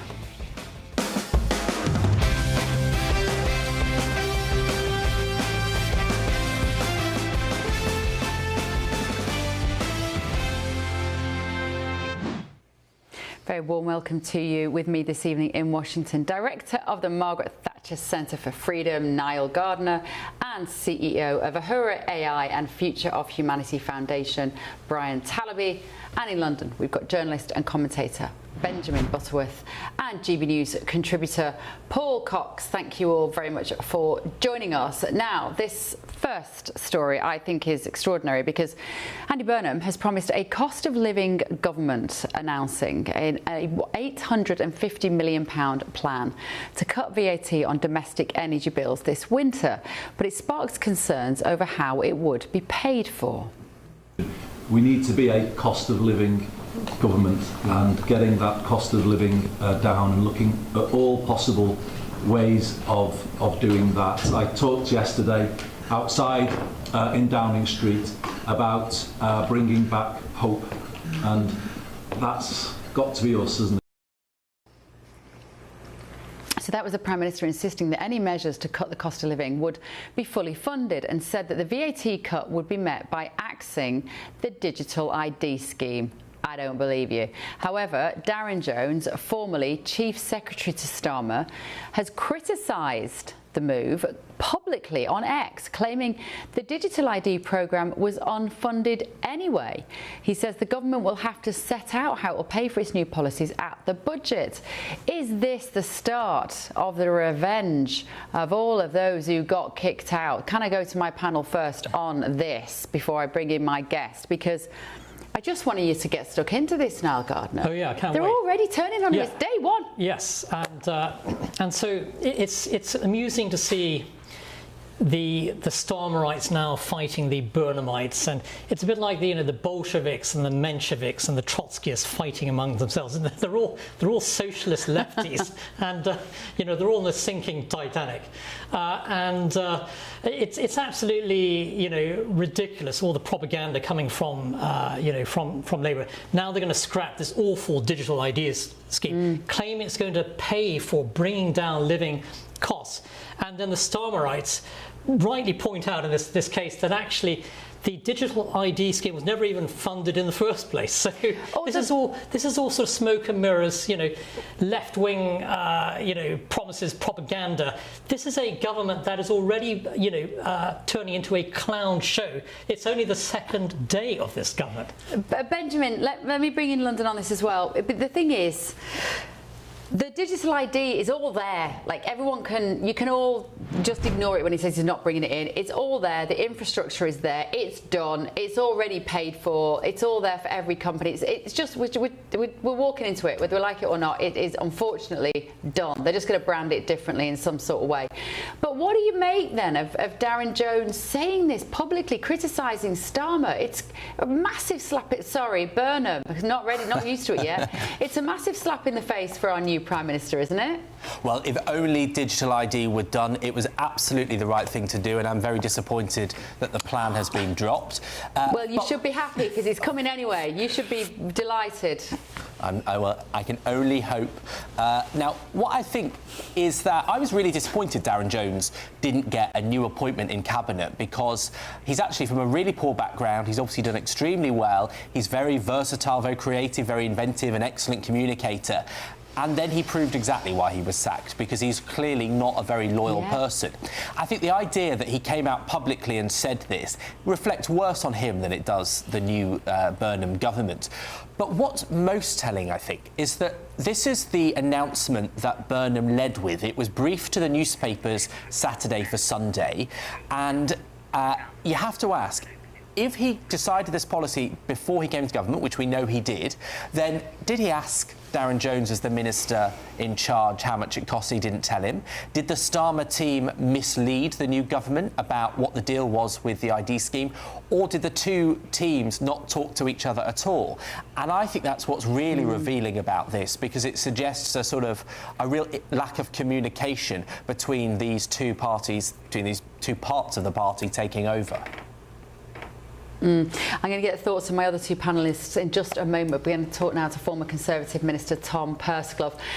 Tom, you politicians, you're all the same, aren't you? You're all really nice to your leaders until they kick you out, and you're all kissing each other in the front and stabbing each other in the back. You're all the same, Tom. Of course not. But look, I'm a former whip, and I can tell you that the people management bit really matters. And one of the big reasons that the Starmer government had all the problems it had, and the early signs of this government are not good, is the people management bit is so severely lacking. And probably the biggest lesson that you can learn from the Truss government was that the huge mistake that was made was to appoint all of the people that were Liz Truss people and other people in the party who had supported other candidates found that they were pushed out. And that sort of lack of broad tent of personnel just hampered Liz throughout that short period that she was Prime Minister. And, the Labour lot were arguing before Burnham even walked up Downing Street, with all of the briefing going on, particularly about the Chancellor's position. And you rather wonder whether John Healey getting the role was a bit of a rebuke to both Shabana Mahmood and to Ed Miliband, who'd squabbled over the role in public. And Burnham perhaps saying, well, look, you've squabbled over it, neither of you are getting it. And, there is absolutely no reason why a new government on day one should be making mistakes like this. And I think sacking all of the people who were loyal to Starmer is a really, really silly move and a big misstep. But he's been proven right. This has proven Burnham right, in my opinion. He obviously, he's clearly a good judge of character. He knew that Darren Jones was the kind of guy that wasn't going to be loyal to him, and he's kicked him out. I think what you've just described is a sort of politics where you keep the rubbish people close to you just in case they are duplicitous and they don't have any shared trust. I sort of admire Andy Burnham for this. I think this reflects really well on him, because he obviously made the right choice by telling Darren Jones, sling your hook. I'd argue actually that Darren Jones, in terms of and I have where I'm coming from on all of this. I haven't got a massively strong sense of support for Labour ministers. But I think he was probably one of the Starmer ministers that had made an impression. I might not agree with his politics. I thought that, often he fronted difficult days for government and did that with some real skill. But also, you've got a Prime Minister here who is running away from scrutiny, and there is frustration amongst MPs about that. And Labour MPs would be screaming if this was a Conservative government or Reform government or any other complexion, with a new Prime Minister having come to office, dodging scrutiny, not appearing before Parliament. And this is somebody who should be better prepared for this than virtually anybody who's walked through the black door in recent years, because unlike Keir Starmer, who had to win a general election, unlike Liz Truss and Rishi Sunak, who'd had that frenetic leadership contest over the summer of 22, Boris Johnson and Jeremy Hunt had gone hammer and tong in front of the Conservative members and the media before Boris became Prime Minister in 2019. This was a coronation. Andy Burnham walked down Downing Street, having had, 5 weeks after the Makerfield by-election to set out his stall and to really think about what he wanted to do, to refine the detail, to make really careful personnel choices. And none of this has been debated in front of the House and won't do until September. I think that that's really poor. And it does inevitably mean that people ask their questions in different ways and that it's going to attract scrutiny. But it was slightly naughty, I suspect, of Darren Jones to do this. But also it was quite revealing, I thought, that in the picture on the Tuesday, on the Monday evening, where he vowed to sort of have his period of silence in the run-up to September, the bottle on the desk in the pub had the word toast on it, which perhaps gives you a little bit of a steer as to how he feels about the whole thing. And of course, he couldn't be taking this 5% VAT off electricity bills without Brexit, Tom. That's a Brexit bonus right there, isn't it? Most definitely is. And it's quite fun, isn't it, seeing Labour ministers and Labour figures who were so vehemently opposed to Brexit now so keen to take the credit for the various upsides of it. I mean, I think the estimates suggest that this is worth about £45 for each household, which is a fairly modest amount of money given the pressures, but it's a start at least. The concern I would have about the policy is that this does just appear to be unfunded, and it adds to that already burgeoning list of pledges and commitments that Andy Burnham has made, that some have added up to total around 250 billion. And we know that the problem of unfunded spending commitments is that it puts different pressures on the economy, which ultimately hit household bills through inflation, through the consequences of unemployment being driven up, and they're the risks that we need to guard against. But again, I would say that is why it would have been far preferable for all of this to be properly thought through, all of it properly announced to Parliament, all of it to be properly scrutinised. And look, I'm a Conservative politician, but I want I want this government to be a success because I want our country to succeed. But these things have not been a great start. Tom, where do you think he's going to get his money from? Where's he going to find the increased tax revenue that he needs to fund some of these great projects and these kind of reliefs, this relief that he wants to give people? Well, the problem with Andy Burnham's prospectus is it's kind of moon on a stick stuff. And we know that Labour governments in history consistently do the same thing, which is to spend more, borrow more, tax more, and the cycle that creates is incredibly volatile. It drives unemployment up, and I really worry about where he goes. The manifesto that was set out by Keir Starmer and Rachel Reeves back in 2024 was very clear about not putting taxes up, and I just don't see, if he's going to have this radical reworking of the state, which I would argue is not right without a proper mandate for various measures that he's already leaning into, that inevitably means that you're going to end up having to look at income tax. It inevitably means that they're going to end up looking at land taxes and the like, all of which I think is just a total disaster and just puts more pressure on households. Yeah, I think they're going to come after your assets, aren't they? Former Conservative Minister Tom Pursglove, thank you so much for joining us. Maybe you're not all the same. I don't know. Are they all the same politicians? No, I didn't hear from Brian and Paul on that particular topic there. Who wants to come in on this? Paul, do you want to go on that? Well, let's not forget that this is the same Darren Jones that told us all that the small boats were full of women and children. So I don't know if I can trust his eyesight, let alone his political nous.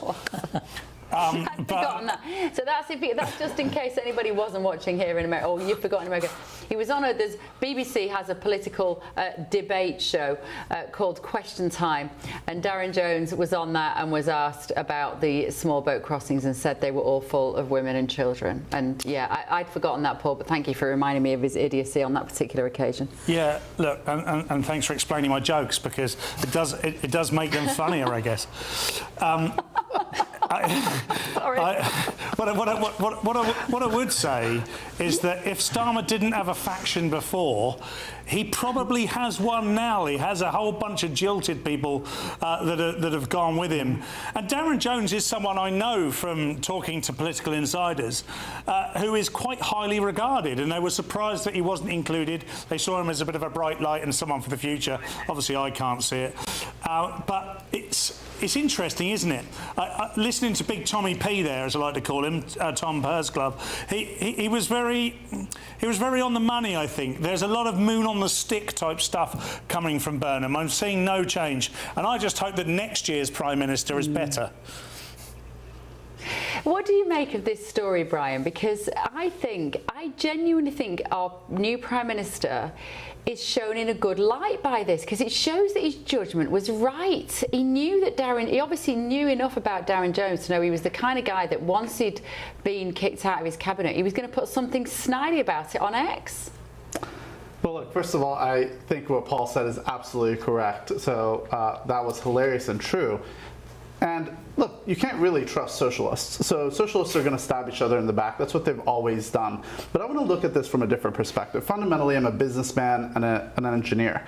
And when we solve problems, we like to look at the first principles thinking and look at the underlying challenges rather than the symptom. Now, the symptom is electricity prices are high. They want to reduce the taxes on that so that electricity prices go down. The much bigger problem is that Britain has listened to the far-left communists on net zero and environmentalism for the past 20 years, while China has been building 2 coal-powered power plants every single week for the past 20 years. England has been reducing its production of electricity. My recommendation for this new government is to double down on building more energy so that the price of energy will go down and businesses will have more energy to use to build the economy that they need to build. Benjamin, did you want to come in on that? Yeah, China controls 70% of the global net zero market and renewable energy. It's literally, I think it's between 15 and 20% of its GDP comes from renewable technologies. It's done, I mean, it has done what you say, but it's also done all of the other things. So it's completely ridiculous to make that conclusion. You know, the 2 fastest growing sectors in the world right now, the first is AI, easy to guess. The second is renewable technologies, and it's overwhelmingly controlled by China. Investing in that is an extremely wise thing to do, and Britain is well placed to make the most of it. There is a reason why China are doing so well out of this. Sorry, Brian, you carry on. Just come back on that, Brian. Defend yourself there from... Yeah, do you know what % of the global energy comes from renewables? I'm sure you're going to tell us. Go on. Well, the fact that you're defending net zero and renewables without actually understanding the fundamentals is itself telling. Do you know that the percentage of energy globally that has come from net zero and from renewables has not increased over the past 10 or 20 years? It's stayed stable. And the reality is that the energy needs of the world are radically increasing. And sure, China is playing some games on that. But what they're really doing is they're pushing all of this environmental material on the West to reduce the energy usage in the West so that they can catch up both economically and militarily. It is conspiratorial nonsense. And just take a country like Pakistan, for example, which had some of the highest energy costs in the world until a couple of years ago, and it's massively switched to solar energy, and it's fixed its problem. It's had a really beneficial impact on its economy. 70% of solar panels now come from China, and it's not only massively benefiting their economy, but it's having a real political impact, because there are many of the poorest countries and developing countries in the world, many of those being in Africa, that are now becoming reliant on China because it has the technology. The idea that a country like Britain, which is well placed as a developed economy with a highly educated workforce, excellent research and development industry and in its universities, would fail to take on the benefits of renewable technology. I don't call it net zero, I call it energy security. China has played a blinder in the last 18 years since 2008 when it started investing in this, and to completely ignore that is just idiotic. You sound like a Chinese Communist Party propagandist, actually, Ben. Maybe you should go and get a job over there in Beijing. I'm sure they'll welcome you. I don't want to work in Beijing, but the idea, you know, quite obviously, you can look at an economy like China and say that it's got some things right because it's had the most extraordinary development, and it is making a fortune out of these technologies, but it's also having a political impact. And I think we are naive in Europe. I think you are ideologues that see the fact that you don't like the idea of talking about climate change, and therefore you ignore the massive economic opportunity. Look, you can have your own opinions, but you can't have your own facts. And if you look at the graphs of the increase in energy production in China compared to the energy production in Europe and including England, it's absolutely crazy. The Chinese energy production goes straight up while the energy in Europe and England is completely even and flat. That may Why is that surprising? It's a developing economy. The economy here has been pretty flat as well. We're going to be debating net zero a little bit later as well. I didn't realise that was going to be such a hot topic tonight. And we've had a few messages on our WhatsApp, sorry, not on the WhatsApp, on the Your Say this evening, Brian, that are saying the people of England, it's the people of Britain, actually. They're calling you out for subsuming the whole of the British Isles into the little wonderful country that is England. Fair enough. Consider yourself told. I stand corrected. Right. New Defence Secretary Wes Streeting says that his priority is ensuring that Britain is ready to fight and win alongside its allies if conflict breaks out. My focus is on maximising our deterrence and ensuring that, should deterrence fail, we're ready to fight and win alongside allies. That means reindustrialisation and building back up our production capacity so we can give our armed forces the kit they need, as well as building and buying British so that we deliver good jobs in communities in every part of our country. Oh, I hear he's a very nice man, but I mean, when you're talking at your first public event like that and you're reading so firmly off the script, it kind of suggests you're new to this topic. Mr. Streeting has pledged to strengthen defence production and military innovation. He declined to say whether higher taxes could fund increased defence spending, saying those decisions rest with the Chancellor, who is, of course, new.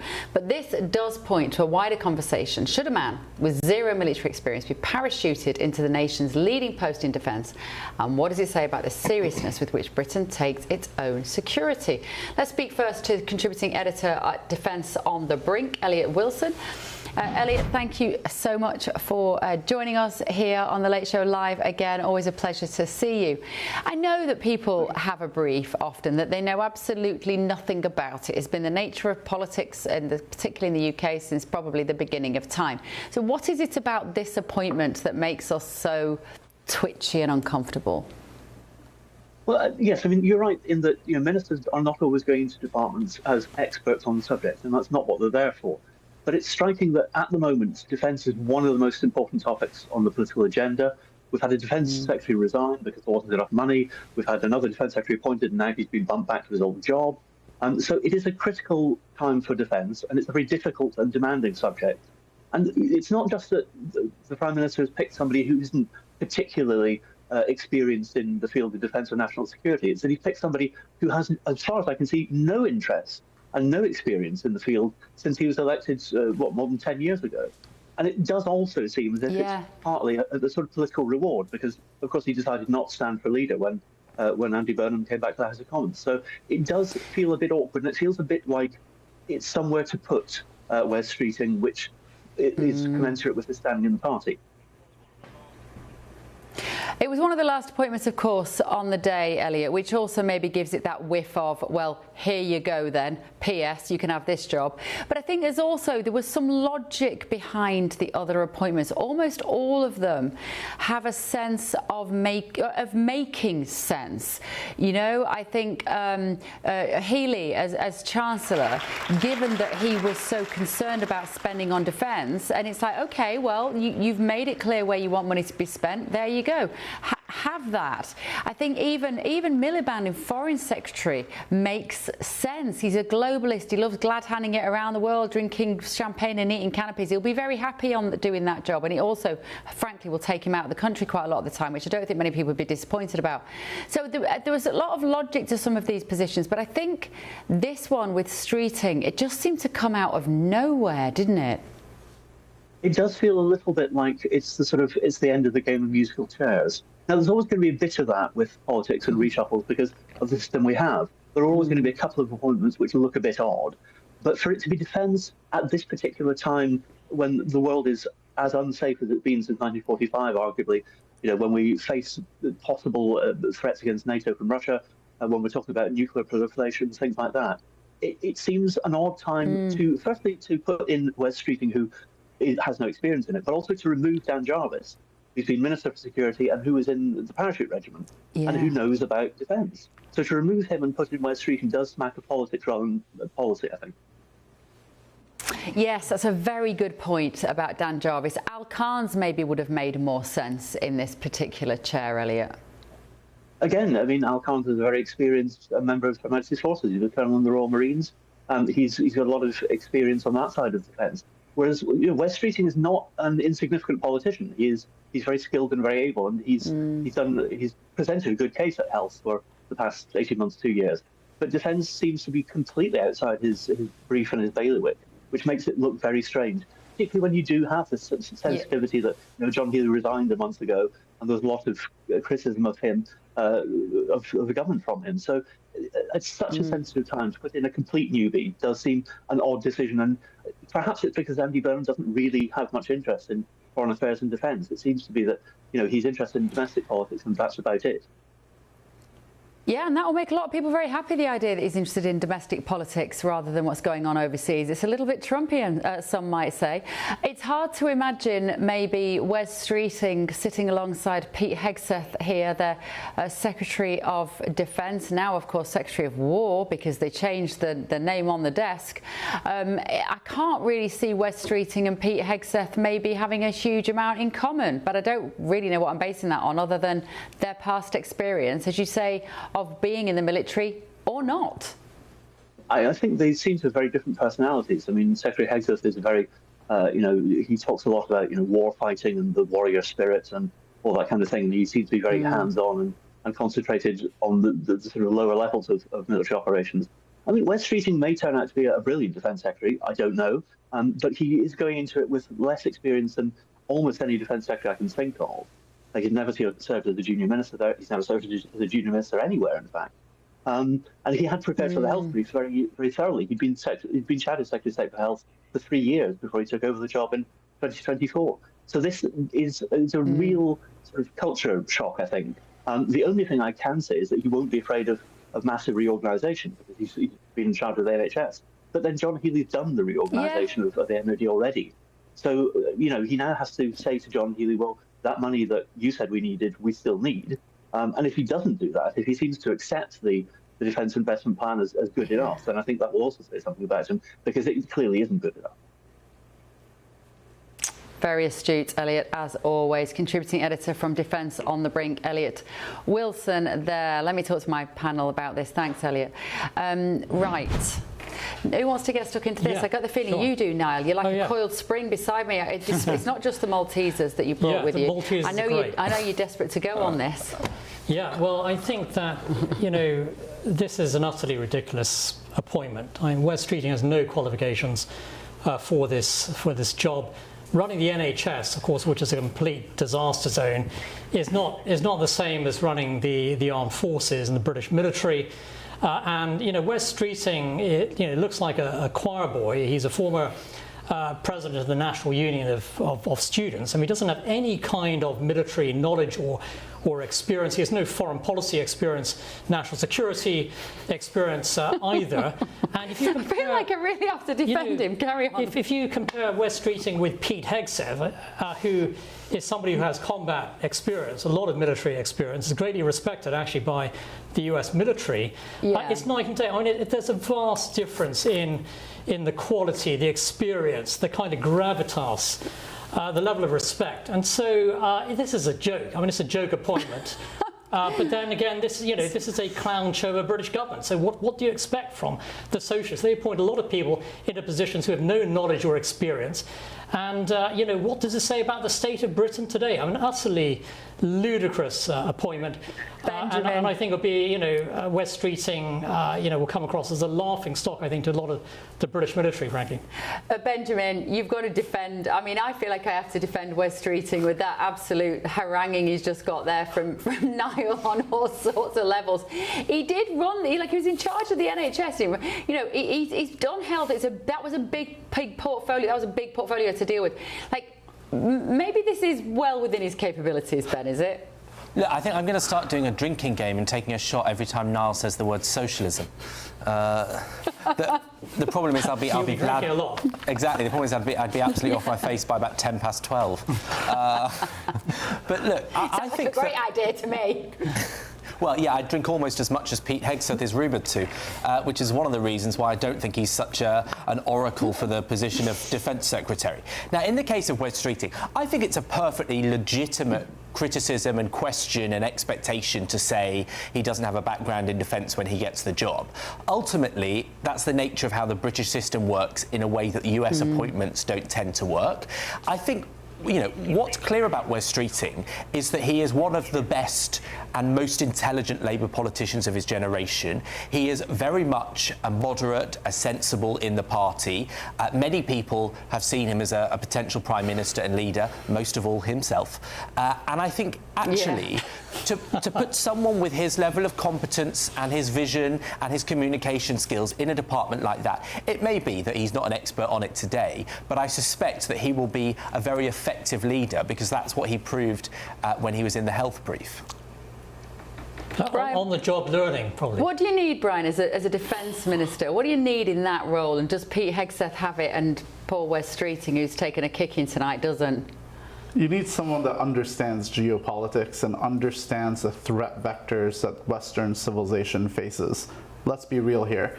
China has been attempting to overcome the United States as the hegemonic power of the world for the past 10, 15 years. There hasn't been a single time in human history where the hegemonic power has switched hands without a major war.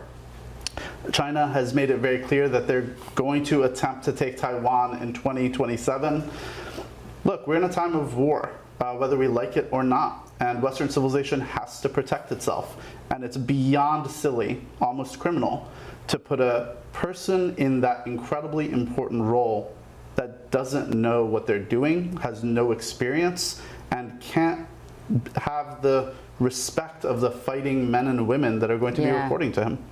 That's a very good point, because you have to command a crowd, don't you? You have to be able to walk into rooms full of soldiers and command respect. Can you do that, Paul Cox? No, he cannot, I don't think. I mean, I honestly, I know you can put an infinite amount of monkeys in a room for an infinite amount of time with an infinite amount of typewriters, and eventually they'll write Shakespeare. But if you gave me an infinite amount of time, I would never be able to write a joke as funny as Andy making Wes defence minister. It's unbelievable. He's genuinely unbelievable. I mean, by the way, I don't want to pick on the names. I'm a working class boy from a council estate, but there's no way we should have Andy and Wes in charge. This is not good. Name? Is he Wesley? What's his Wesley. real name? I think it's Wesley. Yeah. Benjamin's going to protect the name Wes. But look, I've got a lot to say on this. What's wrong with it? It's just, you know, I grew up with a lot of Andys and Weses, and you don't want them in charge of anything. He's from a council estate in East London. What do you expect him to be called? Well, I don't know what I expect him to be called. What I do know, as a lad born and raised in Portsmouth, is the Royal British Navy, the home of Portsmouth. The other way around, actually. But we take defence very seriously down there, incredibly seriously. And look, I want to be fair here, try and be fair. To Labour, the role of Health Minister is as important as the role of Defence Minister is to the Tory party.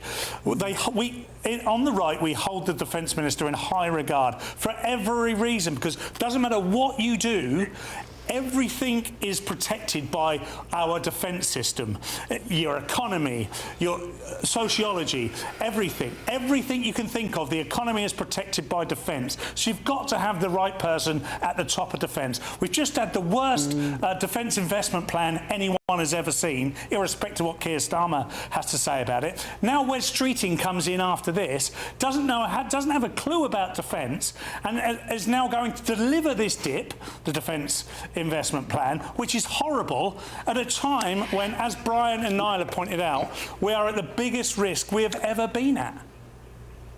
The government would say, of course, they have increased the spending, and they would deny the fact that they're, you know, they would say that they have since the Tories. The other thing I'm wondering, is Burnham slightly playing politics here with Wes-Streeting? And what I mean by that is, we're going to have another election in 2 years at the most, so it might be before that. He knows that Wes-Streeting would absolutely, to Benjamin's first point about nobody thinks Wes-Streeting should be Prime Minister more than Wes-Streeting does. Has he given him a role that is a tough old gig? Because he's not going to get the money he's going to want. He's, you know, everyone's going to be constantly saying we are underprotected, we are vulnerable.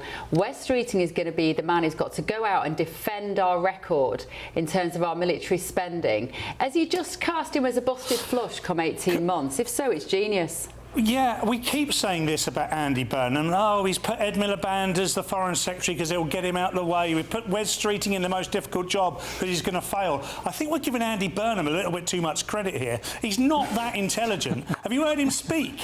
He's not. This isn't. He is no Winston Churchill. He got a first from Oxford. What did you say? So what? I did. Well, I didn't get a first from Oxford. So, but if that's what we're measuring by, I said this earlier. We've got to stop. He went to Cambridge. There you go. What a wally! What I do have to say though is we've got to stop taking people running our country from the universities that solely concentrate on rowing, because they all row back on absolutely everything that they say. They need to take it from the university. I went to Portsmouth University. There was no rowing there, no rowing whatsoever. I've got a degree in electronics, so maybe I don't know what I'd be good for, because I then became a comedian and one of the best political commentators in the Portsmouth area. If you want a light bulb changed, I bet you're really good at that, aren't you, Paul? I bet you do that. I bet you, if my fuse blows on my kettle. In America, kettles take about 3 hours to boil. Man, you're not going to take Benjamin, are you? Power or something. No, I'm probably not. Ben, can you change a plug, Ben? Not a clue, and I also went to one of those universities, so I'm off Paul's list. But, Joe, can I just point out that John Healey was Defence Secretary. He was really well regarded, I think, across the board, and he got that job without having any background in defence. And the reason, of course, he resigned was because he said the funding was insufficient. Andy Burnham has made him Chancellor. He's made him the guy in charge of the finances. And so I think that's a very clear signal that there is going to be a serious increase. John Healey had said he thinks it should be 3%. And so I don't think it's a correct reading to say that Wes has been given a dud job with the dip, because I think there's going to be a big change in this policy area. Well, time will tell. Right, thank you, fellas. Still to come on The Late Show Live this evening.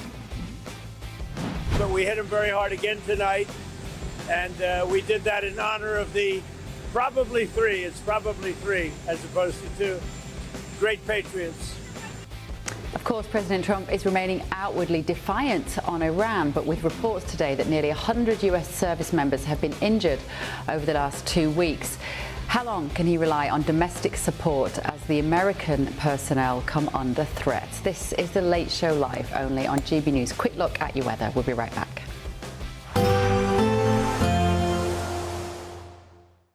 Expect warm spells with the odd rude interruption. Box Boilers sponsors the weather on GB News. Good morning. Welcome to your latest weather update from the Met Office here on GB News. Another fine day by and large today. Perhaps a bit more cloud around than recent days, but most places, again, are going to be dry and really quite warm across the south. The breeze is generally coming down from the north, which is why we're not seeing exceptional heat that we have done earlier in the summer. But still, it's fine out there, sunny spells. Some more cloud developing through the day today. Some patchy light rain over northern Scotland and at times coming down the east coast.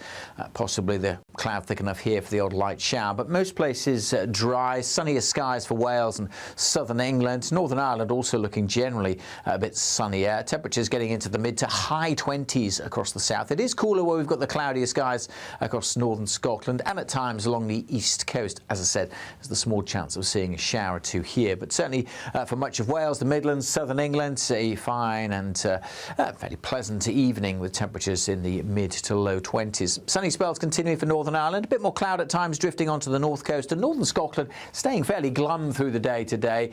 Nothing heavy in terms of the rainfall, but light rain and drizzle will tend to come and go throughout the day, especially over the Highlands. That'll continue into this evening as well. Maybe one or two light showers at times drifting into parts of northeast England, but again, really enough to wet the gardens, and most places will just stay dry. A bit more cloud around, keeping the temperatures up, generally in the teens to start Thursday. Again, a similar story. Most places dry, most places bright. Yes, some cloud around, particularly early on, but tending to break up through the day to reveal some sunny spells. Perhaps a greater chance of a few showers drifting along the Lincolnshire coastline, maybe into the Norfolk coast as well. But again, bar the odd light shower inland, most places I think will stay dry. Perhaps a sunnier day over the Moray Firth, for example. A bit more cloud coming into the far northwest later on. Goodbye. Expect warm spells with the odd rude interruption. Box Boilers sponsors the weather on GB News.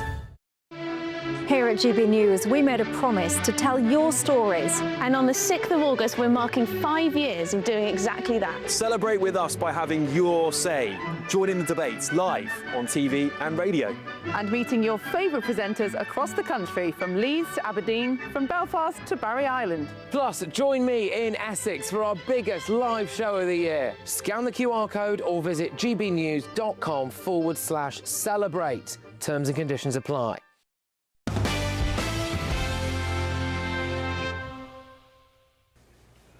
So we understand that almost 100 American soldiers have been injured in recent Iranian strikes. That's according to the Pentagon. Officials say that most suffered minor concussions, with 96% already back on duty. The disclosure comes after reports alleging the military understated the scale of casualties, a claim the Pentagon strongly denies. Meanwhile, President Trump says the US is preparing further strikes on Iranian-linked nuclear infrastructure as tensions across the Middle East continue to escalate. But if casualties do continue to mount, will this undermine domestic support for the president's Iran policy? Before I come to Brian on this as our resident Iranian expert this evening, I'm going to talk to the editor-in-chief, the Foreign Desk, the brilliant Lisa Daftari on this. Lisa, thank you so much for joining us again on The Late Show Live. Always great to see you. So this figure of 100 American soldiers being injured sounds shocking, but is it all that it appears to be from a headline, Lisa? It doesn't sound shocking if you study the history of Iran regime-backed attacks on U.S. personnel since 1983, where there have been thousands and thousands, whether you look at Lebanon or Syria or anywhere else. They are the #1 world exporter of terror. Look, I'm not trying to whitewash what war is. War is ugly, and every single one of those casualties breaks my heart, breaks everyone's hearts to hear. It is a very tough pill to swallow, and it is a tough sell to make to the American audience, both on the left and right. Anyone with a sane mind who thinks, why did we have to start this war to begin with to have any casualties? It has to be well communicated, therefore, why we need this war. If we want to stop having the casualties that we're having around the world, throughout the Middle East, to take out the #1 world sponsor of terror. The very existence definition of this regime is to export terror and to export its ideology, which is a deadly terror ideology, throughout the world. So if we want to stop forever wars, if we want to stop this pattern of instability and terrorism, not throughout just the Middle East, but throughout the world, then we have to take out the root of the problem, which is the regime. This number, though, of 100 American soldiers injured, it sounds terrible to American people who haven't been paying attention to the history of the Iranian regime. As somebody that feels very strongly that this action has to be carried through to conclusion, the Iranian people need to be liberated from this occupation of these theocratic leaders. How do you feel when you see the headline saying that 100 soldiers have been injured? Of course, it's so difficult. Like I said, every single one, because you think this is for nothing. Why does even one young person have to leave their family to go to war, let alone lose their life for that war, for a deadly ideology? What I also hear, as somebody who has been studying this regime and understands what they're all about, is when they hear these numbers, they will try to triple them. They will try to quadruple them, because they know that this is where the sensitivity is now. They will try to make the United States look bad. And on the flip side, they are putting their bombs depot, their Basij, their IRGC meetings in places where there are civilians, so they take up the death toll of the Iranian people, of their own people as well, because that also makes the United States look so bad. They're all about the narrative. So I understand that number. Like I said, it shouldn't even be one, whether it's a casualty, whether it's an injury, anything. No American should sprain an ankle for this regime. But at the same time, I know what this regime is capable of. And if we want to stop that for future generations, this has been, and it will be the most opportune moment historically since 1979, where we've come too far to only come this far. Now, people will ask, you're not sending your child to war. How can you say that when many more will lose their lives for this war? And that might be the case. And I know the United States is as tactical as possible, not only to spare American lives, but to also spare Iranian lives, and to also help the Jordanians and the Qataris and the Bahrainis and everyone else that's being in the line of fire here, including the Israelis as well, everyone in the region. So I know that this is difficult. War is a very ugly thing. But when we zoom out of the picture, we have to understand why we came to this war to begin with, and why a president who campaigned on no more wars, no forever wars, why he would involve himself in a war like this to stop a pattern, to see an opportunity, and hopefully stop it for future generations. OK, Lisa, great to see you. Brilliant as always. Editor-in-Chief at the Foreign Desk, Lisa Daftari there. Let me bring my panel in on this. And Brian Talaby, I need to come to you first of all on this. And for our viewers who don't know, will you just start by explaining your very early childhood background and how you happen to be here and have such a vested interest in this story? Yes, absolutely. All right, so I was born in Iran. My father fought against the Ayatollah and spoke very publicly against his policies. And so after being arrested and tortured for a year and escaping, we escaped across the border into Turkey, lived in a refugee camp for a couple of years, and then came to the United States with our green cards. When you were how old? So I was 6 when I came to the United States. And look, the United States is one of the best countries, well, I think the best country in human history. I got a chance to start working at NASA when I was 16. I was able to access the American education system. It's the only country in history where anybody can come to the United States and be able to provide value to that society and grow to the highest echelons. As you can see, we have people from Somalia that become congresswomen, in spite of the fact that Ilhan Omar doesn't have any allegiance to this country at all. And so when we think of Iran, look, prior to 1979, Iran was a very close ally of the United States, one of the closest in the world. And the powers that be, our enemies, wanted that relationship to shift. And they succeeded, unfortunately. It was an alliance between the Islamists and the socialists. And they came together to ruin Iran. Now, when we're talking about these casualties here, to bring it back to what we're talking about, out of those 100 people, 96 of them went right back into the game. Look, our American service members are brave, courageous, and they're warriors. 96 of them were back in the fight. We have to remember that you have to look at these wars in the context of all wars that have come before. In World War II, America had over 400,000 service members killed. In Vietnam, over 58,000. In Iraq, over 4,000. In this war against Iran, in spite of what the chattering classes have said in the past, every person that was a supposed expert said that if we attack Iran, we will suffer tens of thousands, if not hundreds of thousands of casualties. We've suffered 17. And we've taken apart their Navy, their Air Force, their missiles, and they are sitting ducks. And so now it's incumbent on the United States and the Iranian people to end this oppressive, barbaric regime once and for all. Benjamin, do you want to come in on that? Because it's very powerful when you hear two people with such vested interest in this back to back. So maybe provide a little bit of balance there. If only the regime were on the edge of collapsing, which is absolutely what the world needs and that global security needs. But I think that what's happened in recent months is that you've seen that survival is success as far as the Iranian regime is concerned. And so the people with power have pulled together, they've replaced themselves, they're not on the edge of falling apart. And in fact, by what they've done with blockading the Straits of Hormuz is that they've discovered they have a lot more power than anyone anticipated, and that makes me very nervous that they might redo that in future.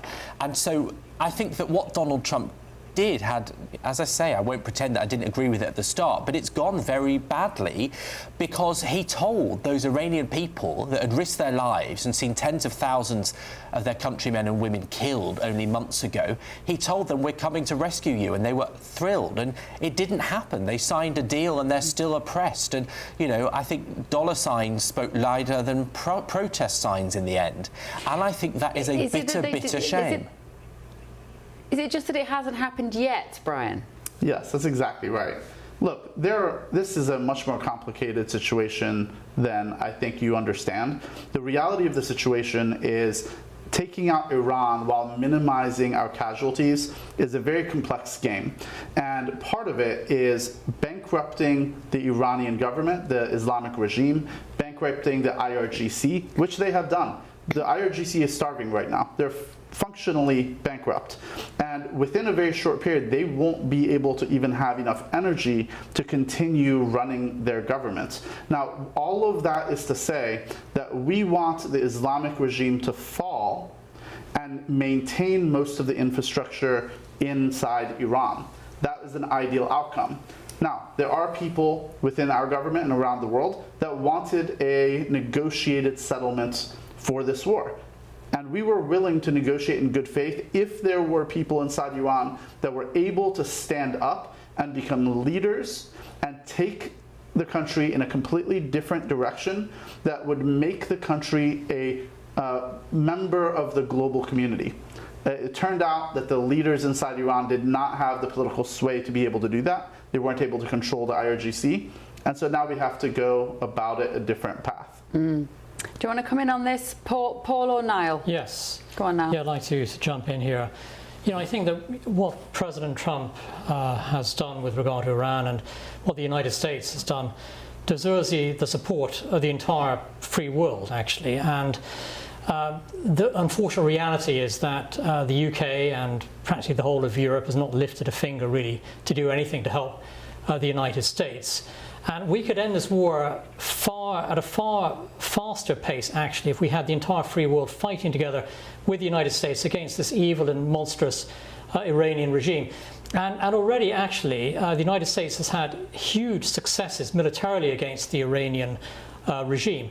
This barbaric dictatorship cannot last forever in Iran. It's in a very serious state right now, and the United States is prepared to do whatever is necessary to win here, and this is the right approach, and this is an approach that deserves the support of everyone who believes in freedom, liberty, and the defeat of tyranny. But just briefly, Paul, we've got 20 seconds or so, but this idea that, as Brian said then, you know, it wasn't meant as an insult to Benjamin, but I don't think you understand the complexity of this. I think the issue is almost nobody in the UK and America understands the complexity of this. So therefore, how do you get it? I'm going to have to come back to you, Paul. We've run out of time, but we've got another hour still to go. But my point just to be that, how do any of us understand the complexities of this unless we have lived it, literally like Brian Talabi and Lisa Daftari, and understand it? And that is the challenge that President Trump has. And that, I think, is why so many different leaders around the world aren't leaning in, because they know that the people who vote for them also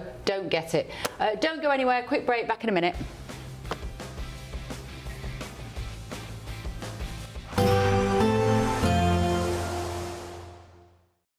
Today, clouds overhead, total zen within. Boxed Solar sponsors the weather on GB News.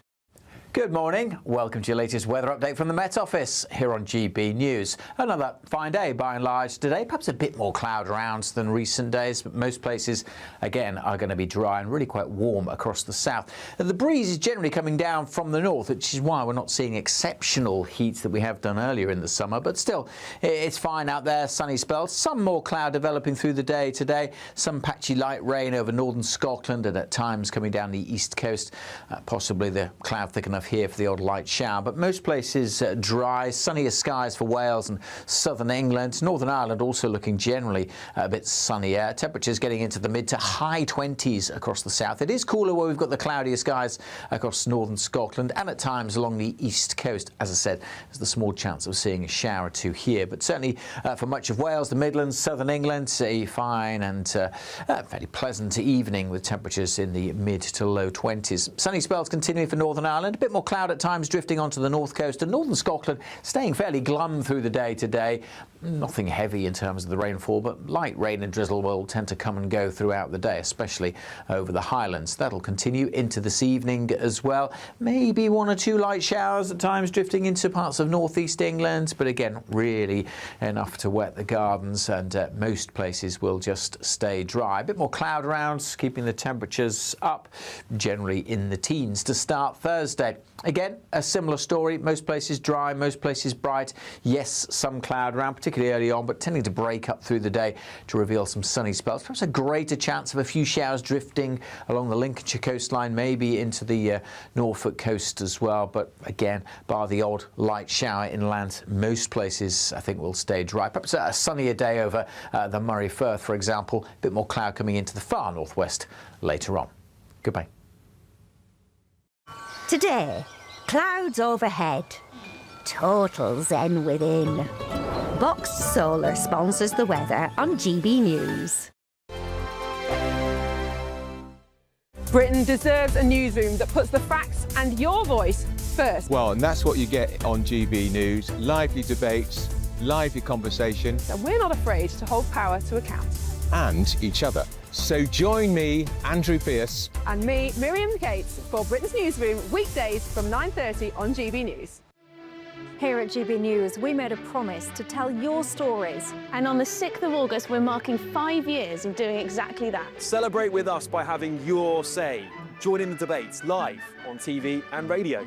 And meeting your favourite presenters across the country, from Leeds to Aberdeen, from Belfast to Barry Island. Plus, join me in Essex for our biggest live show of the year. Scan the QR code or visit gbnews.com/celebrate. Terms and conditions apply. From the school run to the home run, watch a new show for all of Britain. He can say whatever he wants. A straight talking show where all voices are heard. And, you know, when are we going to stop talking about smashing the gangs and actually do it? With the stories that matter from every part of our country. There's a bit of a crash landing there for your Chancellor. Bold, fearless and standing up for you. That's me, Martin Daubney, 3 p.m. till 6 p.m, weekdays, here only on GB News. The People's Channel, Britain's news channel. From court mornings to warm family brunches. From football to tennis in the car. In the kitchen. GB News Breakfast is there. With the stories you need and the conversations that matter. Anyway, let's talk business. Well, it has been a historic night in British politics. It's astonishing, isn't it? We're here again to start your day just right. GB News Breakfast. Every morning from 6 a.m. Only on GB News. Britain's news channel. Westminster's full of talk, but out here, it's the real world. Am I allowed to talk now? No, that's it. This is where it matters, real people and real lives. That's what politics is all about. In fact, has Trump made a good start? No. Straight answers, no spin, and just a couple of pints. How many fingers have I got up? About 10. So join me for Lee Anderson's Real World every Friday at 7 p.m, only on GB News. The People's Channel, Britain's news channel.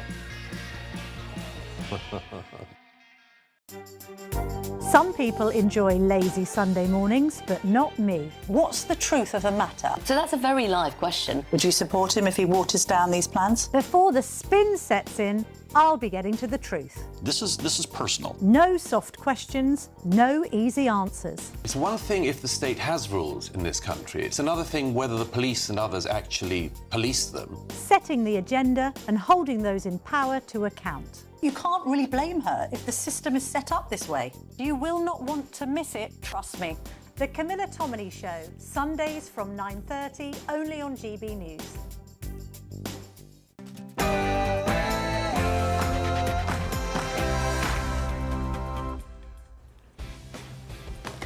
Live from Washington, D.C. Oh, I'm sorry. This is Bev Turner on GB News and the stories shaping Great Britain and America coming up tonight. Imagine good growth in every postcode and hope in every heart. We will change politics. The team that made this show are a very long way in London, I'm afraid. I have to communicate with them on WhatsApp. Right, breaking news, a bombshell new survey underscores just how many people feel let down in the UK. 4/5 of you say that the country is going in the wrong direction. Just how will Andy Burnham turn that around? Also, How are you going to deal with Donald Trump? Maybe in a similar way to the way I've just described. I'll just meet him where he's at. Andy Burnham being interviewed by hard journalist, ex-footballer Gary Lineker. Will the new Prime Minister meet the President where he's at when it comes to access to the UK's military bases? Reports say the White House is lobbying for their use. Also tonight. The answer, my friend, is blowing in the wind. The answer is blowing in the wind. By 2030, with Labour, we'll have clean power powering every community. Oh, just help us. Well, if you thought Miliband being shoved out of energy meant net zero being ditched, Andy Burnham's new energy secretary, Miatta Fahnbulleh, called for Britain to hit net zero within 10 years. Does she have any idea what sort of sacrifices we'd have to make for that to happen? Also tonight. To me, the most beautiful word, and I've said this for the last couple of weeks, in the dictionary today, and any, is the word tariff. Yes, it's the return of President Trump's favourite word. Tariffs are back. The president is reportedly preparing to unleash a fresh wave of tariffs on dozens of countries within days. But the last lot were proven to be illegal. So how's he going to do that? Also tonight. Well, honestly, I was speechless when I woke up to your voice. Now you told me how you'd been feeling. Let's look at. I'm sorry, ladies and gentlemen, we keep playing you so much footage of Ed Miliband, but the White House is apparently expressing concerns about his appointment as a foreign secretary. Why might that be? I'm Bev Turner, and this is The Late Show Live.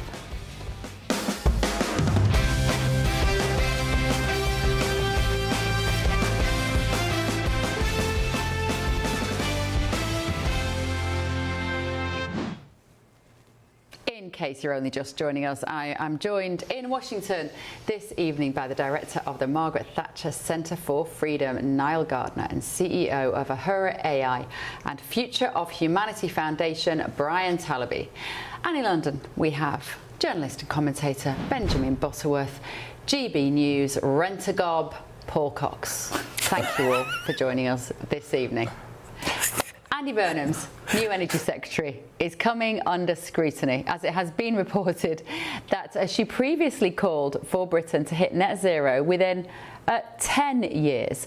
She was writing an essay in the Foreign Affairs magazine in 2019. Miatta Fahnbulleh said the UK should attempt to hit net zero by the mid-2030s at the latest. She also called for something that will sound very familiar to our American audience, a global Green New Deal. In order to pay for this, the Energy Secretary previously called for wealth taxes and higher borrowing. So with Ed Miliband getting his promotion and a new policy muted on North Sea drilling, it seemed like net zero could be on the way out. But given the current Energy Secretary's previous statements, is this really the case? Let's get the lowdown from Simon Nash, Labour commentator, before I come to my panel on this briefly. Simon, very good evening. Right, what do we know about this young lady and which direction is she going to take us in? Well, she is in favour of net zero. I think a lot of people thought that if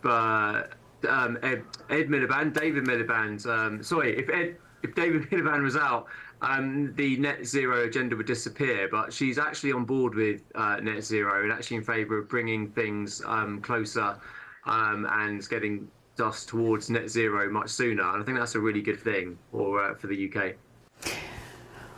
But is she going to be met with some resistance? Because we understand that Andy Burnham has been chatting on the phone to President Trump just down the road from where we sit here and has agreed that they're going to be very seriously considering starting drilling again, Simon. Great news, surely. Well, I disagree. The North Sea was basically sold off. Unlike Norway, which sort of nationalised its oil industry, a previous Labour government tried that, and that was actually undone by the Conservatives. So all the money from that drilling would be going into the hands of a private company. It would take between 5 and 10 years to open up those oil fields in Rosebank. And also, we have a lot of energy waste in this country, don't we? People flying all over the place, supermarkets and shops leaving air conditioning on, even if the weather's not particularly hot, fridges without doors on. We are guzzling energy. So what about the next generation? We need to save some of that energy for them. Absolutely, Simon, we're wasting you know energy what? all over the place.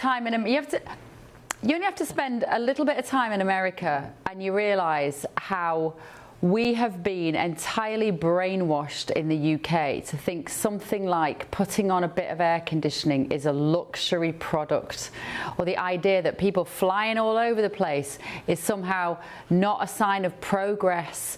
Because here in America, people take what we used to take for granted. I would say even as recently as sort of 2019, we took it for granted. It's like everything changed after 2020. We were somehow encouraged and brainwashed to completely change the way we live our lives and to see ourselves as doffing our cap and tugging our forelocks if we were able to use something that we used to consider a normal piece of life, which is, I don't know, leaving your I don't know, putting on your blooming radio and leaving it playing throughout the day, even if you weren't in the room. We didn't used to think that was a crime. Well, I mean, I think energy waste is not literally a crime, but it is a crime against God and against the planet. Look, people in America use tumble dryers instead of just using the fresh air to dry their clothes. That's a huge energy waste. It's lovely, Simon. I've got the best tumble dryer here. I cannot tell you how fluffy my towels are.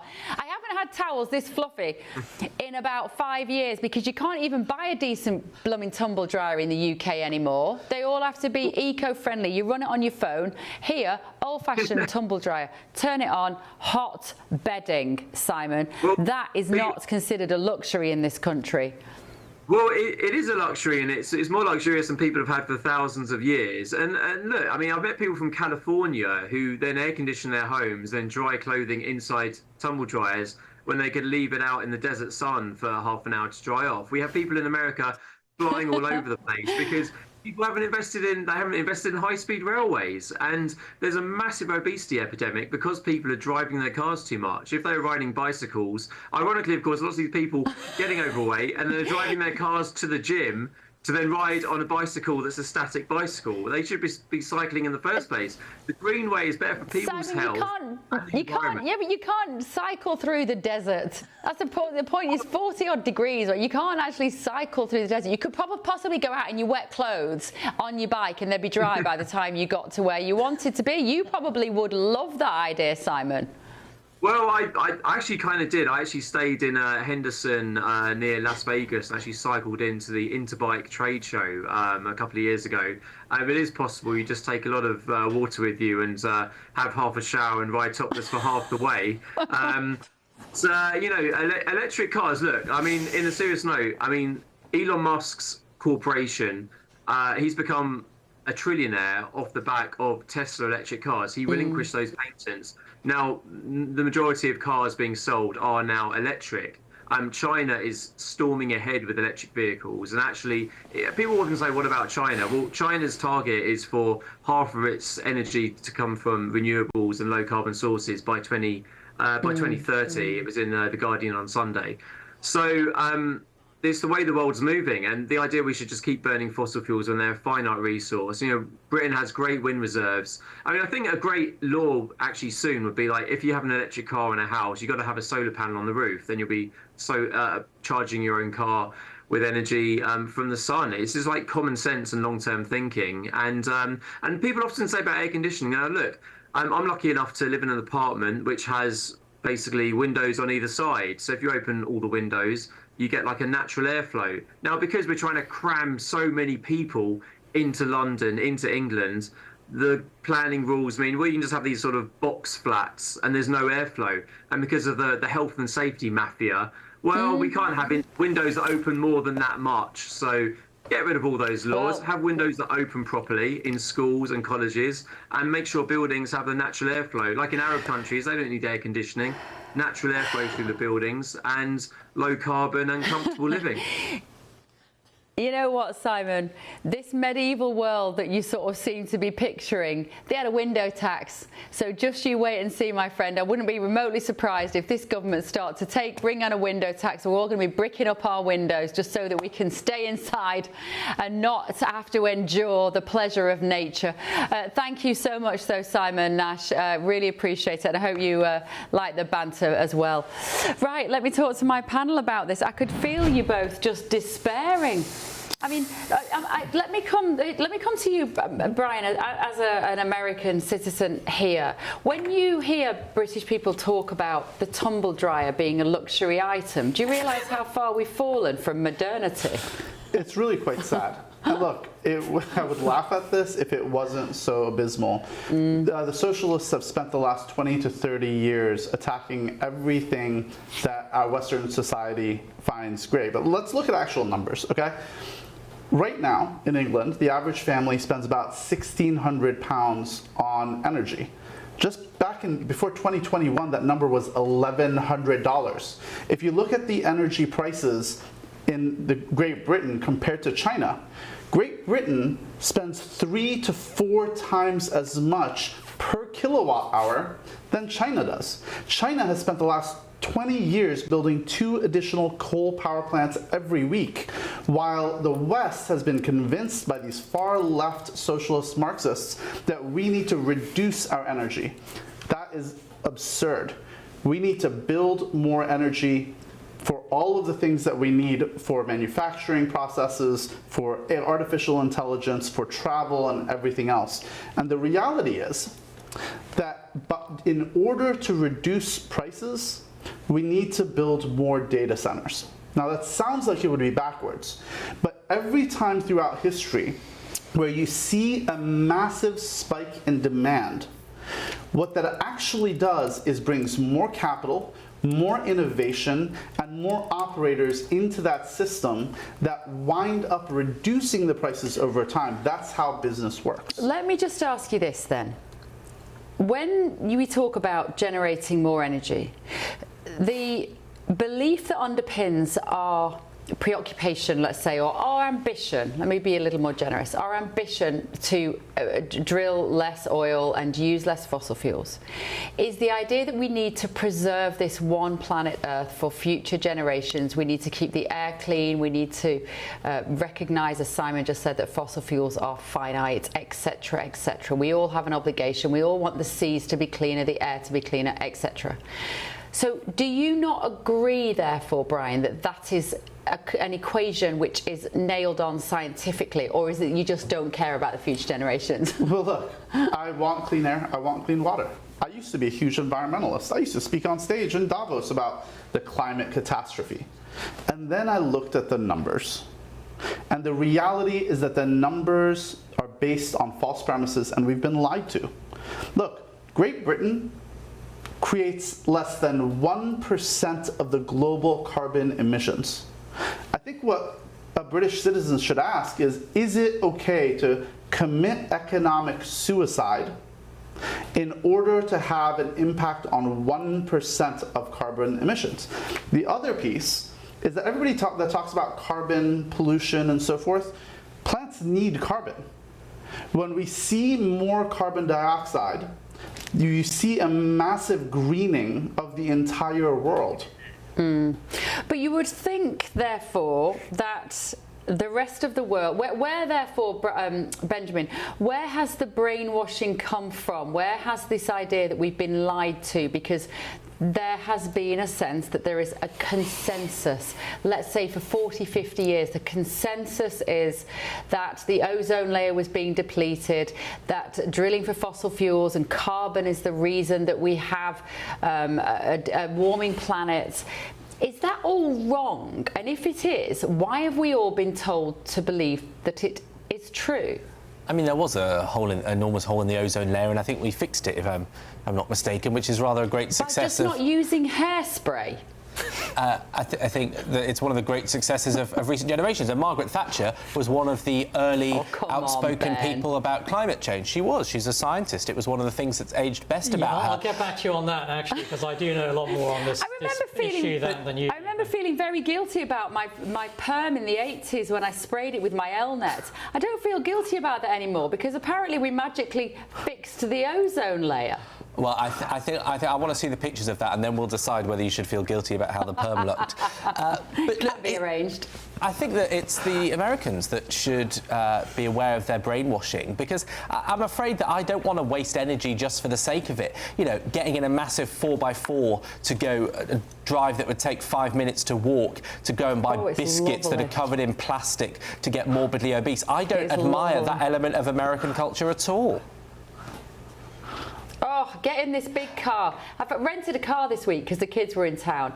I cannot tell you the joy of getting in a car that is massive and full of petrol and turning on the air conditioning and driving down a big wide road and parking it on a pavement without a camera watching you to give you a ticket. I cannot tell you how utterly liberating it is. And you realise why we've all got mental health problems in the UK, because we've been brainwashed into thinking that should be, you should feel guilty about it. Well, America's a truly free country, isn't it? I don't think that's freedom. And Britain, with a lot of this crazy green far left ideology, it's no longer a free country in many respects. And actually, Benjamin, let me just respond to you about Margaret Thatcher, because I guess you haven't read her last book, Statecraft, which came out in 2002. I worked on the book with Lady Thatcher for 2 years, and there's a whole chapter dedicated actually to the whole green environmental debate, where she fundamentally rejects actually green ideology. I recommend you read it actually to see exactly what Margaret Thatcher had to say on climate change and all of these issues, because you misrepresent her views here. And I worked with her for 2 years on this book. But I'd also say as well that, you know, what Simon was saying earlier in his interview, claiming that, oh, Americans are massively fat because they're driving cars. Oh, there's quite a few of them are massively fat. You know, well, they're fat people all over the world, right? But and also this idea that, oh, Americans should be drying their clothes in the desert or something. This is the mindset of the sort of environmentalist, you know, green lobby. They're living in the, you know, the Stone Age, frankly. Here in the United States, it's a free country. People can dry their cars, dry their clothes in tumble dryers with fluffy towels, and it's freedom, isn't it? I mean, this is freedom and the world's superpower. And if people in Europe want to be miserable living in caves without any electricity and so on, it's up to them. But here in America, American people value freedom, liberty, and they can do what they want to do, because this is the greatest nation on earth, and you have the freedom here. Freedom is the most powerful force in the world, isn't it? If you want to be the size of a Nissan Micra in your bikini on the beach, like I saw this week in Ocean City, you're free to do that. It's a free country. It's a free country. I mean, some of the sights I saw down in Delaware this week, honestly, I didn't take any photos, but these people, these happy people rolling down the beach before getting into their massive cars and going home and drying their clothes in the tumble dryer. And I looked at them and I thought, you know what it is to be a free person in a free country. You're so different to how we are in the UK. Go on, Ben. I was just going to say, I don't think being sort of so fat you can barely walk home is an idea of freedom that I ever want to meet. I think that's a sign of a society that's not in a healthy place. And look, you know, Niall, I'll try and get a rare unsigned copy of Margaret Thatcher's latest book. But can I just point out that earlier, Brian, you said that the percentage of energy that's produced from renewables across the world has not gone up. That's right. That's what you said? Well, I said it hasn't gone up that much. So it's gone from 7% to 15%, which isn't really. It's gone up by 150%. Now, if you look at the graph on how much China produces and uses, it's skyrocketed. Whereas if you look at how much energy Europe and Great Britain use and produce, it has remained completely flat. Well, look, you know, Brian, you can choose your opinions, but I'm afraid you can't choose your facts. When you actually look at the evidence from the International Energy Agency, the amount of energy coming from renewables has gone from 10% to 35%. The amount in China has tripled. The amount has gone up of wind power, of solar power, of hydropower, and the amount of fossil fuels we use has gone down markedly in the last 15 years. So the whole world is turning to this technology. It's not that you want to live in a cave. It's that if you were given an electric car today and you'd never seen a petrol one, which would you choose? You would choose the electric car. Oh, petrol. I'd always try petrol. No, petrol. Yeah. Because I cannot bear it. I spend half the day looking for my mobile phone charger. I don't want to spend the rest of the day looking for somewhere to charge my car. Yeah, That's such a exactly. good point. Can I respond real quick to Did you Benjamin? drive a car? Yeah, go on, Brian. So I agree with you. You can't pick your facts. I pick my facts based on the United States Energy Information Agency. Anybody can go online and look at those numbers. The latest numbers is the share of total energy in the world that comes from renewables is 7%. The International Energy Agency says it's 34%. Okay, well, I suggest that everybody that's watching look at the United States Energy Information Agency. You can Google it right now. Now, I will surprise everybody by saying that I do agree with Benjamin on one thing. And there are a lot of Americans that are very overweight. That isn't a great thing. Sure, it's freedom, but it's not a healthy situation. Of course. Now, we have had a lot of issues in the United States over the past 20, 30, 40 years. Our government has actually lied to us about what healthy food is. Our food pyramid was literally upside down. There were all sorts of chemicals and preservatives that are put into the food. Unfortunately, Maha has removed that under this administration. They're moving towards a much healthier society. So I will say, we don't disagree on everything, Benjamin. Yeah. Even a broken clock is right twice a day. Paul Cox, would you like to make a comment on this topic? I can see you chuckling away there. Oh my! I have so much to say. I love observing people, and I've been observing this all the way through. First of all, Brian is amazing, and even more so because of the way Niall looks at him. He looks at him like Lucy Powell looks at Andy Burnham. It's just every time Brian starts talking, Niall thinks, do you know what? I'm going to have to work 50% less hard this evening. He sits back very comfortably. By the way, I love the idea about the tumble dryer. I think I'm going to put on my dating profile that I'm 6'4". I'm not. I'm a mega TV star. I'm not. And also that I've got 2 tumble dryers, and that should get the ladies rolling in. Oh, it will.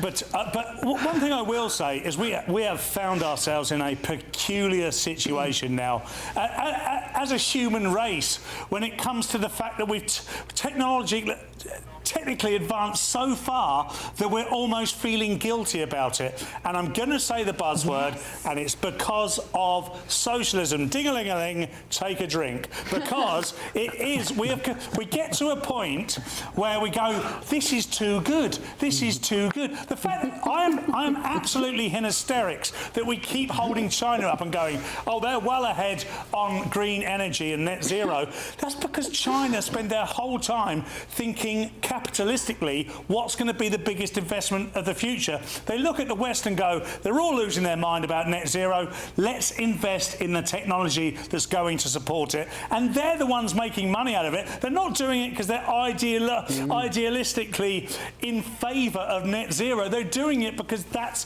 where the money is being made, Beverly. Yeah, absolutely.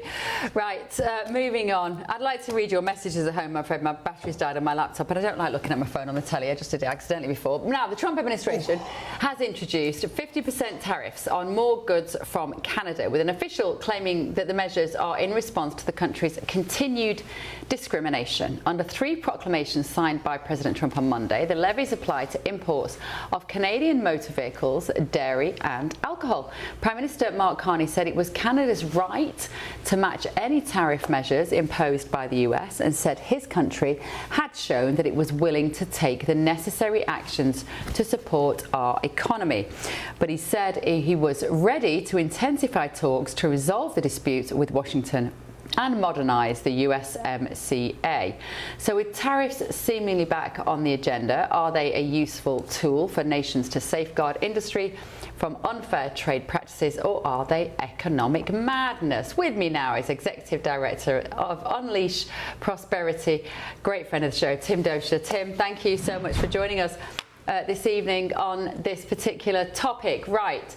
Trump and tariffs. It's a bit of a messy situation, this, because the Supreme Court ruled that his previous tariffs were not actually legal and he had to give back billions of pounds. So how is he able to do this now, Tim?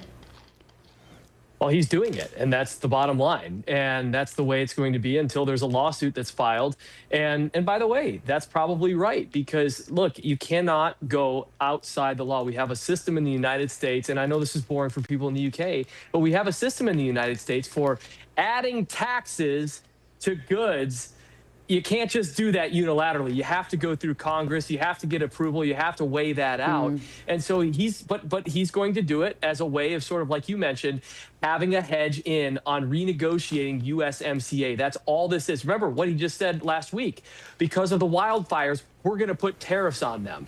But that's not the reason he's doing it. He's doing it because he wants to put tariffs on them. And so this is going to be had out across the negotiation table at the USMCA negotiating.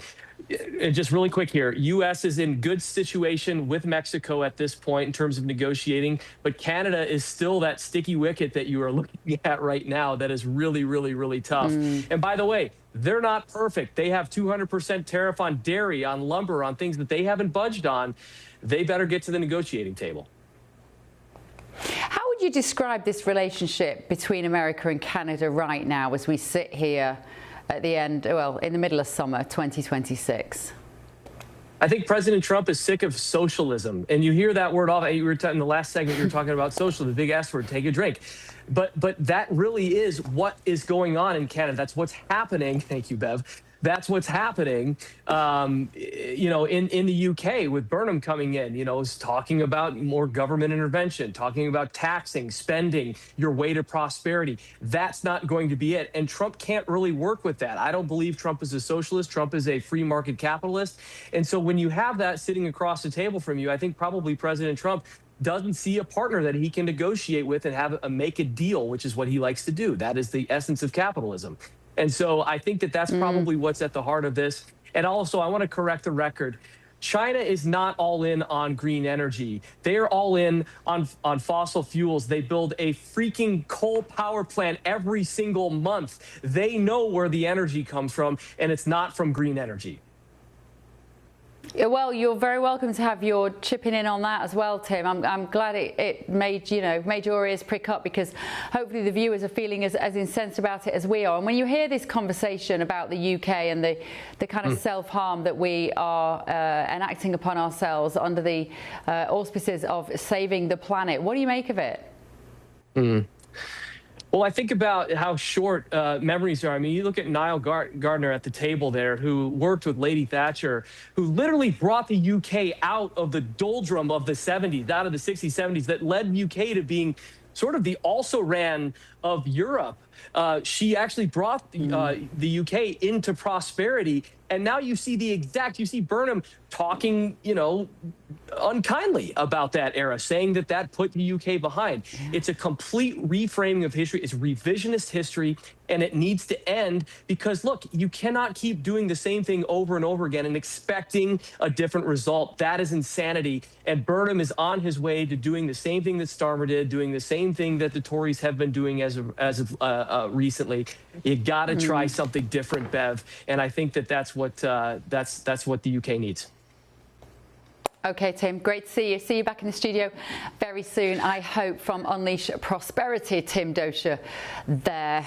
Right, let me ask my panel here about these tariffs. Brian, you know President Trump, you watch him carefully, you kind of know his MO. What is he trying to achieve with tariffs? Is it just about generating tax revenue, or is it something else as well? Look, tariffs are tools of economic statecraft. They're tools in geopolitics. And so over the past year and a half, President Trump has been rebalancing the rules of the global economic order. For far too long, for decades, we have been giving away the farm. We have been giving away America's wealth to the world in extremely unfair trade practices. Look, what we're really talking about here is a 50% trade tariff on on Canada. I said China, that's a Freudian slip, but really, the Chinese have been bribing many politicians in Canada, and of course, Carney recently sat with Xi from China and said that they are going to pivot towards China in the new world order. And so, what do you think the president takes from that? What should we take from that? Is Canada an ally, or are they going to ally themselves with our enemy? You're talking about a 25% tariff on Brazil, who is engaging in terrible practices. We're talking about a 10 to 25% tariff on an additional 60 countries around the world who are engaging in bad faith trade negotiations. And at the end of the day, The US economy is the biggest buyer of goods in the world. We have been supporting the world economically as well as militarily since World War II. We've protected all the trade routes, we've protected people's borders, we've provided the lion's share of support during natural disasters and other things. And so President Trump and this administration is saying, look, we're tired of countries around the world, on the one hand, being completely reliant on the United States, and on the other hand, abusing us through unfair trade practices. And I think it's totally appropriate for the President of the United States to protect the needs of American citizens. Niall, what do you make of it with the tariffs? Because I do worry about where it's going to leave the UK. Yeah, I think that genuine free trade is a great force for prosperity. Unfortunately, many of those who trade with the United States do not actually fundamentally believe in the principles of free trade. And the EU is a perfect example of that. And President Trump has stood up to the European Union. He's demanded that they lower their tariffs against the United States. He's the first president, I think, to really stand up to the likes of the EU and also China and others who don't play by the rules. Yeah. And the European Union, after all, is the world's biggest protectionist racket, frankly, in terms of the way it operates. You look at the common agricultural policy, which is designed to protect French farmers, and that keeps out, of course, US farm imports. And so President Trump views tariffs as a tool of statecraft, really. He wants a level playing field. It's perfectly justified to apply reciprocal tariffs and also apply tariffs against the enemies of the free world. It includes, of course, China, Russia and others. Of course, we don't want to see some sort of broader trade war, but we want to see a world where there's genuine free and fair trade, and I think that's what President Trump wants to see. Ultimately, he's a free marketeer, and he has, for example, in the past, thrown down the gauntlet to the European Union, and he said, we will lift all US tariffs against the EU if the EU are prepared to do the same. And of course, the European Union is not prepared to do that, and so he is standing up to the bullies of Brussels. And he's telling the European Union that they need to treat the United States with respect and lift their trade barriers. That's the right message. Yeah. I'm having a quick look at your views here as well. I'm looking at my phone. Do forgive me. I hate doing this when I'm on the TV. Let me have a look what's been said here. Joe has said West Streeting was made Defence Minister perhaps in error. JC saying Benjamin, he's a delusional lefty, but now you've gone too far. Apparently, I'm not quite sure what that was about. William says Pete Hegseth could turn up in a total blaze and he'd still do a better job than Streeting or anyone else in this government for that matter. Lots and lots and lots of messages coming in this evening. I'm going to try and read them as well. But let me go over to you guys in London as well on this issue of tariffs. Paul, I just want Andy Burnham to be nice to him so we don't get massive tariffs. Yeah. I just want this relationship to be okay so that we don't end up getting punished in Great Britain. That comment, by the way, about Benjamin wasn't on your site. That was the text I sent you while we were on air. So you weren't supposed to read. You weren't supposed to read that out, Bev. But yeah, I really do hope that he said earlier, and Benjamin and I looked at each other actually in a rare moment of agreement when. Andy Burnham said, "I'll meet him where he's at," and I'm not too sure what was meant by that. I assume emotionally, because if it's physically, of course, he will be needed to meet him at the place he's at. But I'm not too sure what he means by that, because it tells us nothing about how he plans to manage the relationship with Donald Trump. And it's as always, irrespective if it's Donald Trump, Ronald Reagan or Obama, the English, Brian's rubbing off on me, the British Prime Minister needs to have a very strong relationship with whoever is leading the free world, which is, of course, the US President. So we need to understand in much greater detail how he's going to do that, because you can't just people please Donald Trump, because Donald Trump will like that, but only for a couple of times. He wants someone to be able to negotiate with, and he's no doormat. Absolutely. Benjamin, what do you think the relationship's going to be like between Burnham and President Trump? We got a little bit of an insight yesterday that had this phone call. It all seems to be very convivial afterwards. The messaging around it was all quite positive. To be honest, I mean, Andy Burnham, I think, is a diplomat by nature. He's not a confrontational type. If anything, one of his suspected weaknesses is that he can be a little too people-pleasing. I think in the context of Donald Trump, there's no reason to think that there will be any sort of serious mishaps. I can't imagine there being a great fight in person. I think he will try to be amenable to the US president. But I do think, I mean, on this tariff question, I could see Niall painting himself that he obviously doesn't agree with tariffs as a Thatcherite, but he couldn't quite bring himself to criticise Donald Trump.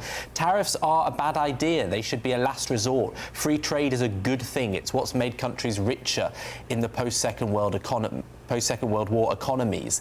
And I think that the only time it's justified is, for example, China produces a lot of electric vehicles very cheaply. If we were to import those to the UK without a tariff, or to the US for that matter, it would really damage the native markets. You get examples like that, which is one of the ones the EU uses, where it's justified. But using it as a diplomatic pressure is damaging to the US economy, it's damaging to the economies it deals with, and so often he backs down on it after declaring it. And I think it's a really inefficient and unconstructive way to do business. Were you in pain, Niall? Were you in pain? I have to just check I've got a health and safety obligation here now to just check you're not in pain. No, definitely not in pain. And you know, just to reiterate as well, you know, President Trump is right to stand up to the EU. Brexit has delivered great benefits for the United Kingdom, including the prospect of a fully comprehensive US-UK trade deal. And it's important that Andy Burnham does not jeopardise that by moving closer towards the European Union, which of course is a big, is a big threat out there. Certainly Keir Starmer, very pro-EU. Burnham's the same. Miliband's even worse. And this can be very destructive actually for a US-UK trade deal. They shouldn't go there. Is Trump wrong on tariffs, Niall? Wrong on tariffs?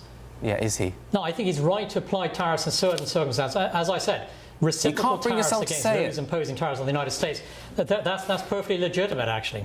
Well, Benjamin, why is it only bad when the United States imposes tariffs, but it's completely okay when Europe does it, when China does it, when Canada does it, when Mexico does it? Why is it completely okay for everybody else, but the minute that a U.S. president says, I'm going to protect Americans by providing reciprocal tariffs? Now, the second question, you mentioned, Trump backs down. Of course, I've heard this from leftists everywhere.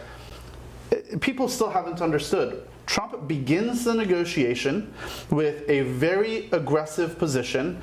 Historically, he's gotten everything he's wanted from every country he's negotiated with, almost. Maybe not every single one, but about 90%. And he comes back, brings his aggressive negotiating position back to where he expected the negotiation to end. I highly recommend that anybody that wants to attack President Trump for his negotiation strategy to go read his books. He has written out exactly how he plays the game and his opponents. And I hope that Andy goes and reads those books so that he can do what's best for the British people. And Benjamin, that's 2 pieces of homework you've got this week. You've got President Trump's book and you've got Margaret Thatcher's. I will be testing you on them next week, so get onto your little app and buy yourself those books. Don't worry, I don't think even... Still to come this evening on The Late Show Live. Well, honestly, I was speechless when I woke up to your voice. Now you told me how you've been feeling. Let's look at... Oh wow, reports are saying that the White House have concerns about Ed Miliband's appointment as Foreign Secretary. Why on earth would that be? This is The Late Show Live, only on GB News.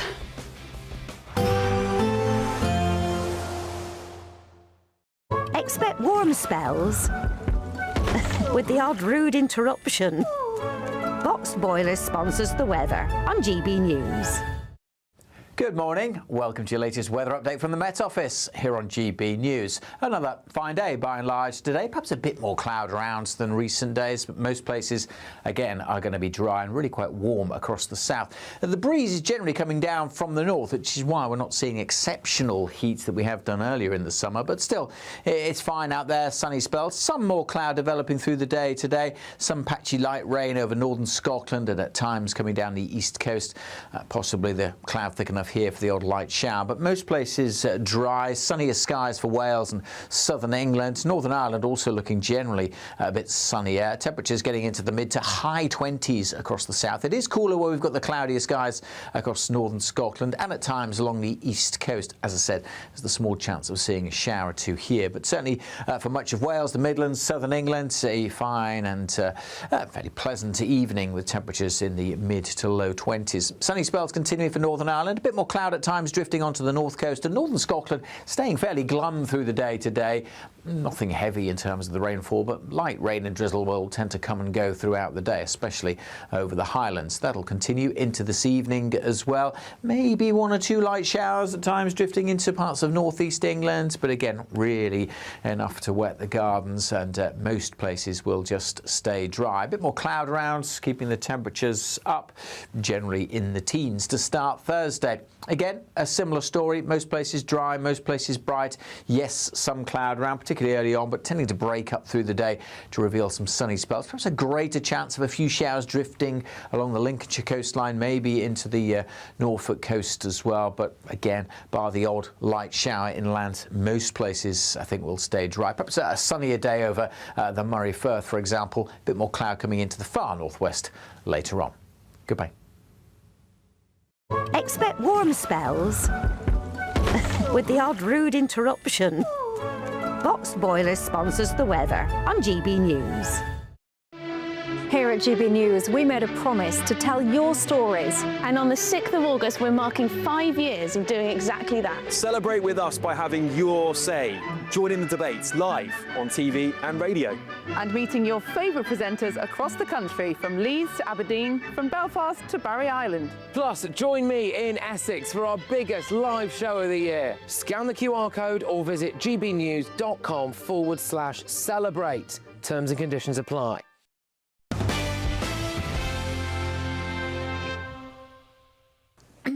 Welcome back. So the White House is reportedly concerned about Andy Burnham's appointment of Ed Miliband as Foreign Secretary. Aren't we all? According to these reports, Donald Trump's team warned privately that they could find it difficult to work with Mr. Miliband because of his past opposition to American policy on Iran and, of course, his absolutely committed support for so-called green energy. Let me discuss this with my panel. Niall Gardner, you've been dying to get stuck into this all night. I've been waiting nearly 3 hours. You're not a Miliband fan.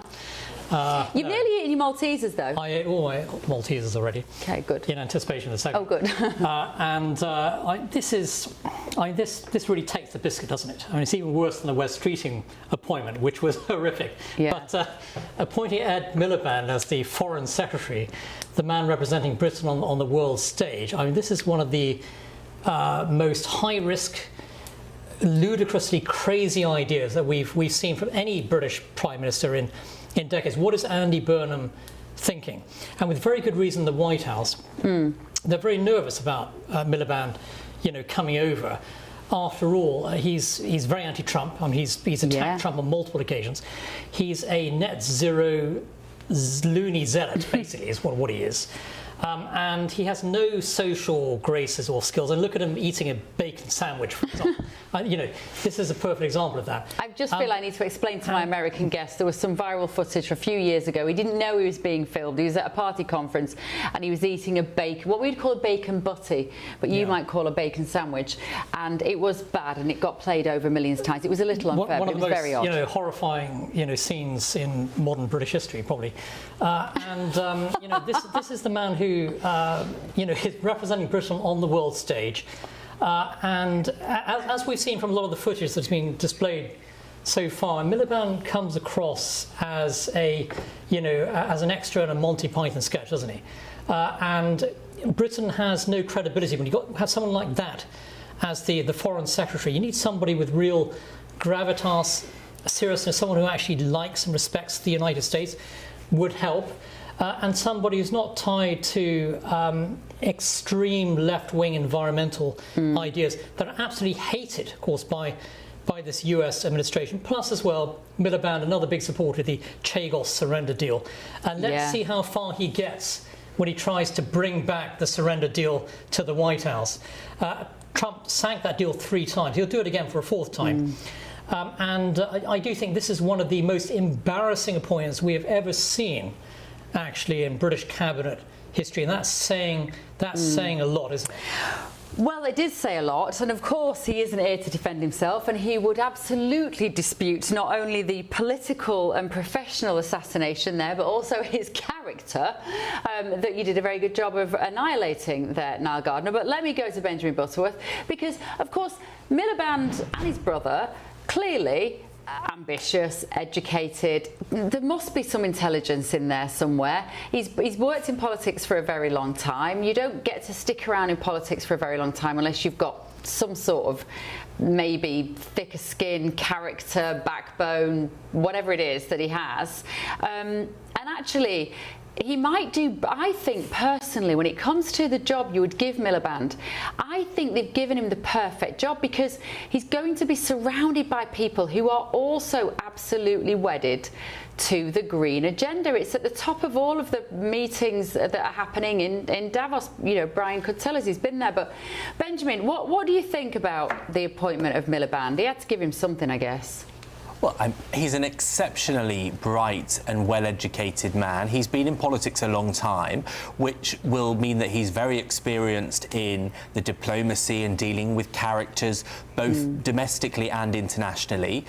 You know, he's had multiple cabinet posts between 2 different Labour governments that have involved lots of international work, so he will be having a running start. You complained earlier about the new Defence Secretary not being in a defence background. Well, Ed Miliband has worked with many international leaders before on things like the climate change conferences for COP, and so, you know, I think he will be a surprisingly safe pair of hands. And that's an achievement. Of course, he watched his brother David Miliband be a very successful and well-regarded foreign secretary, so he's seen the job up close before. And I think that, you know, from a domestic point of view, it may also be that he wanted Ed Miliband to be going away and doing different tasks to domestic politics, where he clearly had some strong views. I think that he will be a very reliable, safe pair of hands. And actually, I have to say, on a sentimental level, Ed Miliband, the Miliband's mother, died only a couple of weeks ago. And I just think how amazing, you know, that woman is the first mum in British history to raise 2 foreign secretaries. Both of her sons got the job. And I feel a bit sorry for him. He must have wanted her dearly to have seen the second son get that. They are a remarkable and successful family. It's not Britain's Got Talent. Maybe. It's like, we just made this, he's got a backstory. We don't need to know the backstory, OK? It's very sad that Mrs. Miliband is no longer with us. And she is responsible for a lot of things, and some of them are positive, I guess. But it's not X Factor. We can't just bring that in and go, did you know? And then we all feel differently about it. We don't. We make our judgments on what we've seen. What do you make about the way we analyse our politicians, Brian? Do you do the same thing here in America? If they all got a good backstory, does it make you like them more? Well, look, I don't really care about backstories. I care about, can the person do the job? And what's that's very old-fashioned. We don't go down those sorts of roads anymore. Imagine wanting your public figures that are in a position of public trust to actually be able to achieve anything at all. Look, we're in a really important time in the history of the West. There are challenges internationally, and the fact that this government, of course, your 7th Prime Minister in 10 years, that he has put together such a weak cabinet, an incredibly weak defense secretary, an incredibly weak person overseeing energy, an incredibly weak person looking at the foreign secretary position.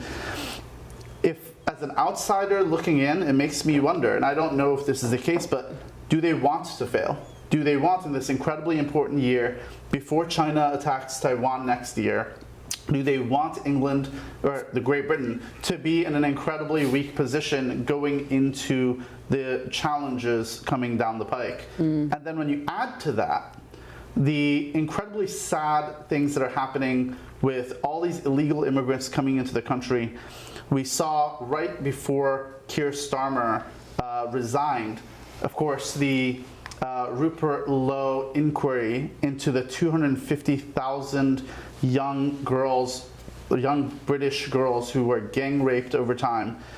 You know, it just seems like many of the leaders are actively working against the British people, and it's very sad. And I can tell you from public pronouncements from the American side, this American administration is very concerned about what's happening in Great Britain. We want Great Britain to be strong. We want Great Britain to be able to stand on its own. We want Great Britain to have a strong military and a strong economy.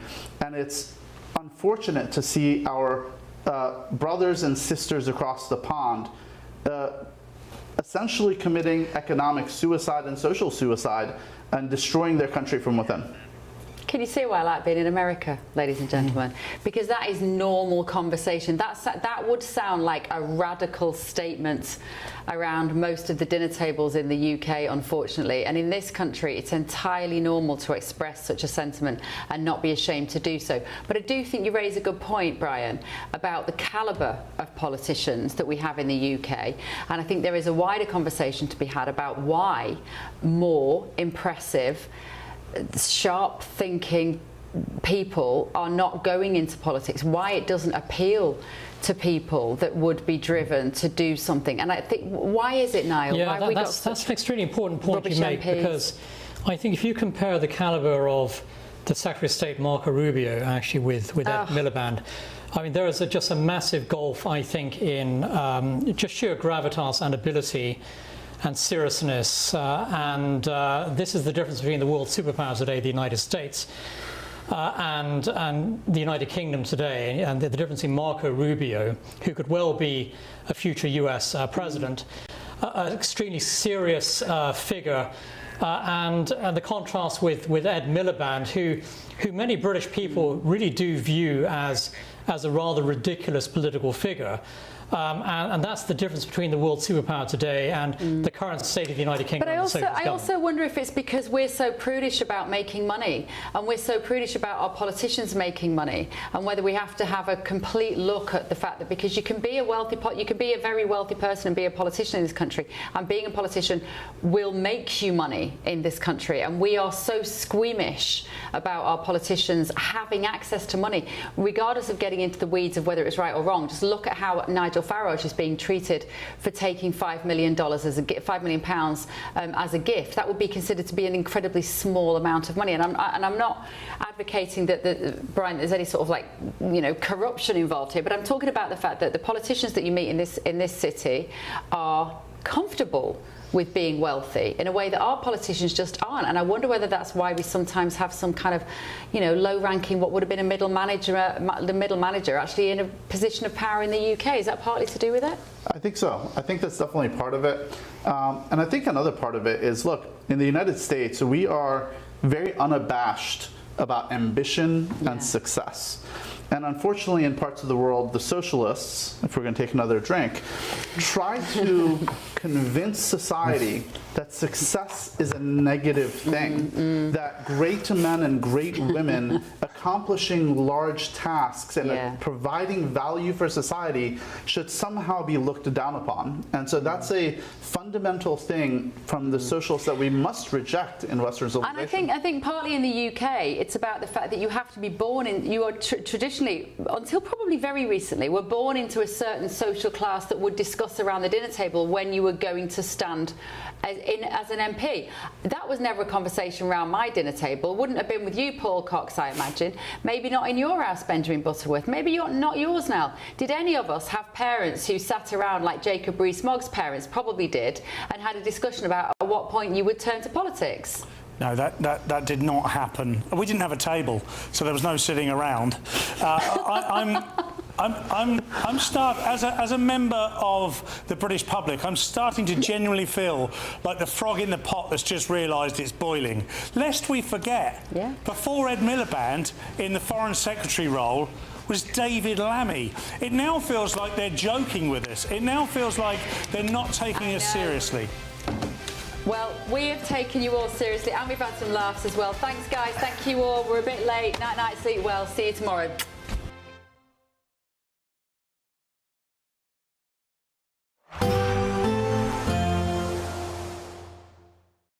Today, clouds overhead, total zen within. Boxed Solar sponsors the weather on GB News. Good morning. Welcome to your latest weather update from the Met Office here on GB News. Another fine day by and large today. Perhaps a bit more cloud around than recent days, but most places, again, are going to be dry and really quite warm across the south. The breeze is generally coming down from the north, which is why we're not seeing exceptional heat that we have done earlier in the summer. But still, it's fine out there, sunny spells. Some more cloud developing through the day today. Some patchy light rain over northern Scotland and at times coming down the east coast. Possibly the cloud thick enough here for the odd light shower, but most places dry, sunnier skies for Wales and southern England. Northern Ireland also looking generally a bit sunnier. Temperatures getting into the mid to high 20s across the south. It is cooler where we've got the cloudier skies across northern Scotland and at times along the east coast. As I said, there's the small chance of seeing a shower or two here, but certainly for much of Wales, the Midlands, southern England, a fine and fairly pleasant evening with temperatures in the mid to low 20s. Sunny spells continuing for Northern Ireland, a bit more cloud at times drifting onto the north coast, and northern Scotland staying fairly glum through the day today. Nothing heavy in terms of the rainfall, but light rain and drizzle will tend to come and go throughout the day, especially over the Highlands. That'll continue into this evening as well. Maybe one or two light showers at times drifting into parts of northeast England, but again, really enough to wet the gardens, and most places will just stay dry. A bit more cloud around, keeping the temperatures up, generally in the teens to start Thursday. Again, a similar story. Most places dry, most places bright. Yes, some cloud around, particularly early on, but tending to break up through the day to reveal some sunny spells. Perhaps a greater chance of a few showers drifting along the Lincolnshire coastline, maybe into the Norfolk coast as well. But again, bar the odd light shower inland, most places I think will stay dry. Perhaps a sunnier day over the Moray Firth, for example. A bit more cloud coming into the far northwest later on. Goodbye. Today, clouds overhead, total zen within. Boxed Solar sponsors the weather on GB News. 5 hosts, 5 opinions, 5 fearless debates, 5 unfiltered takes on the day's news. 5 reasons not to be anywhere else on Saturday night.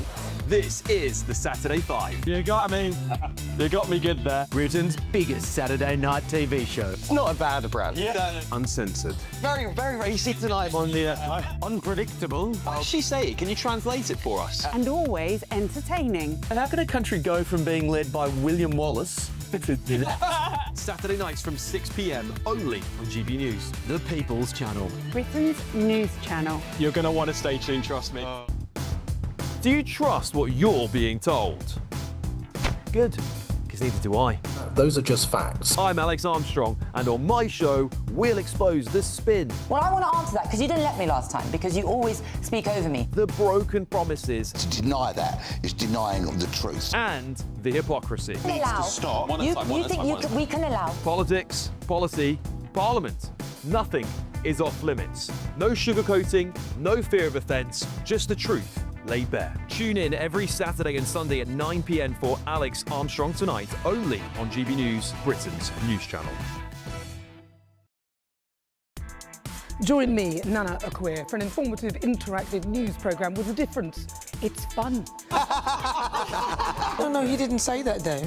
I'm so surprised. I think there's an element of truth to that. Join me from 3 p.m. every weekend, only on GB News, Britain's news channel.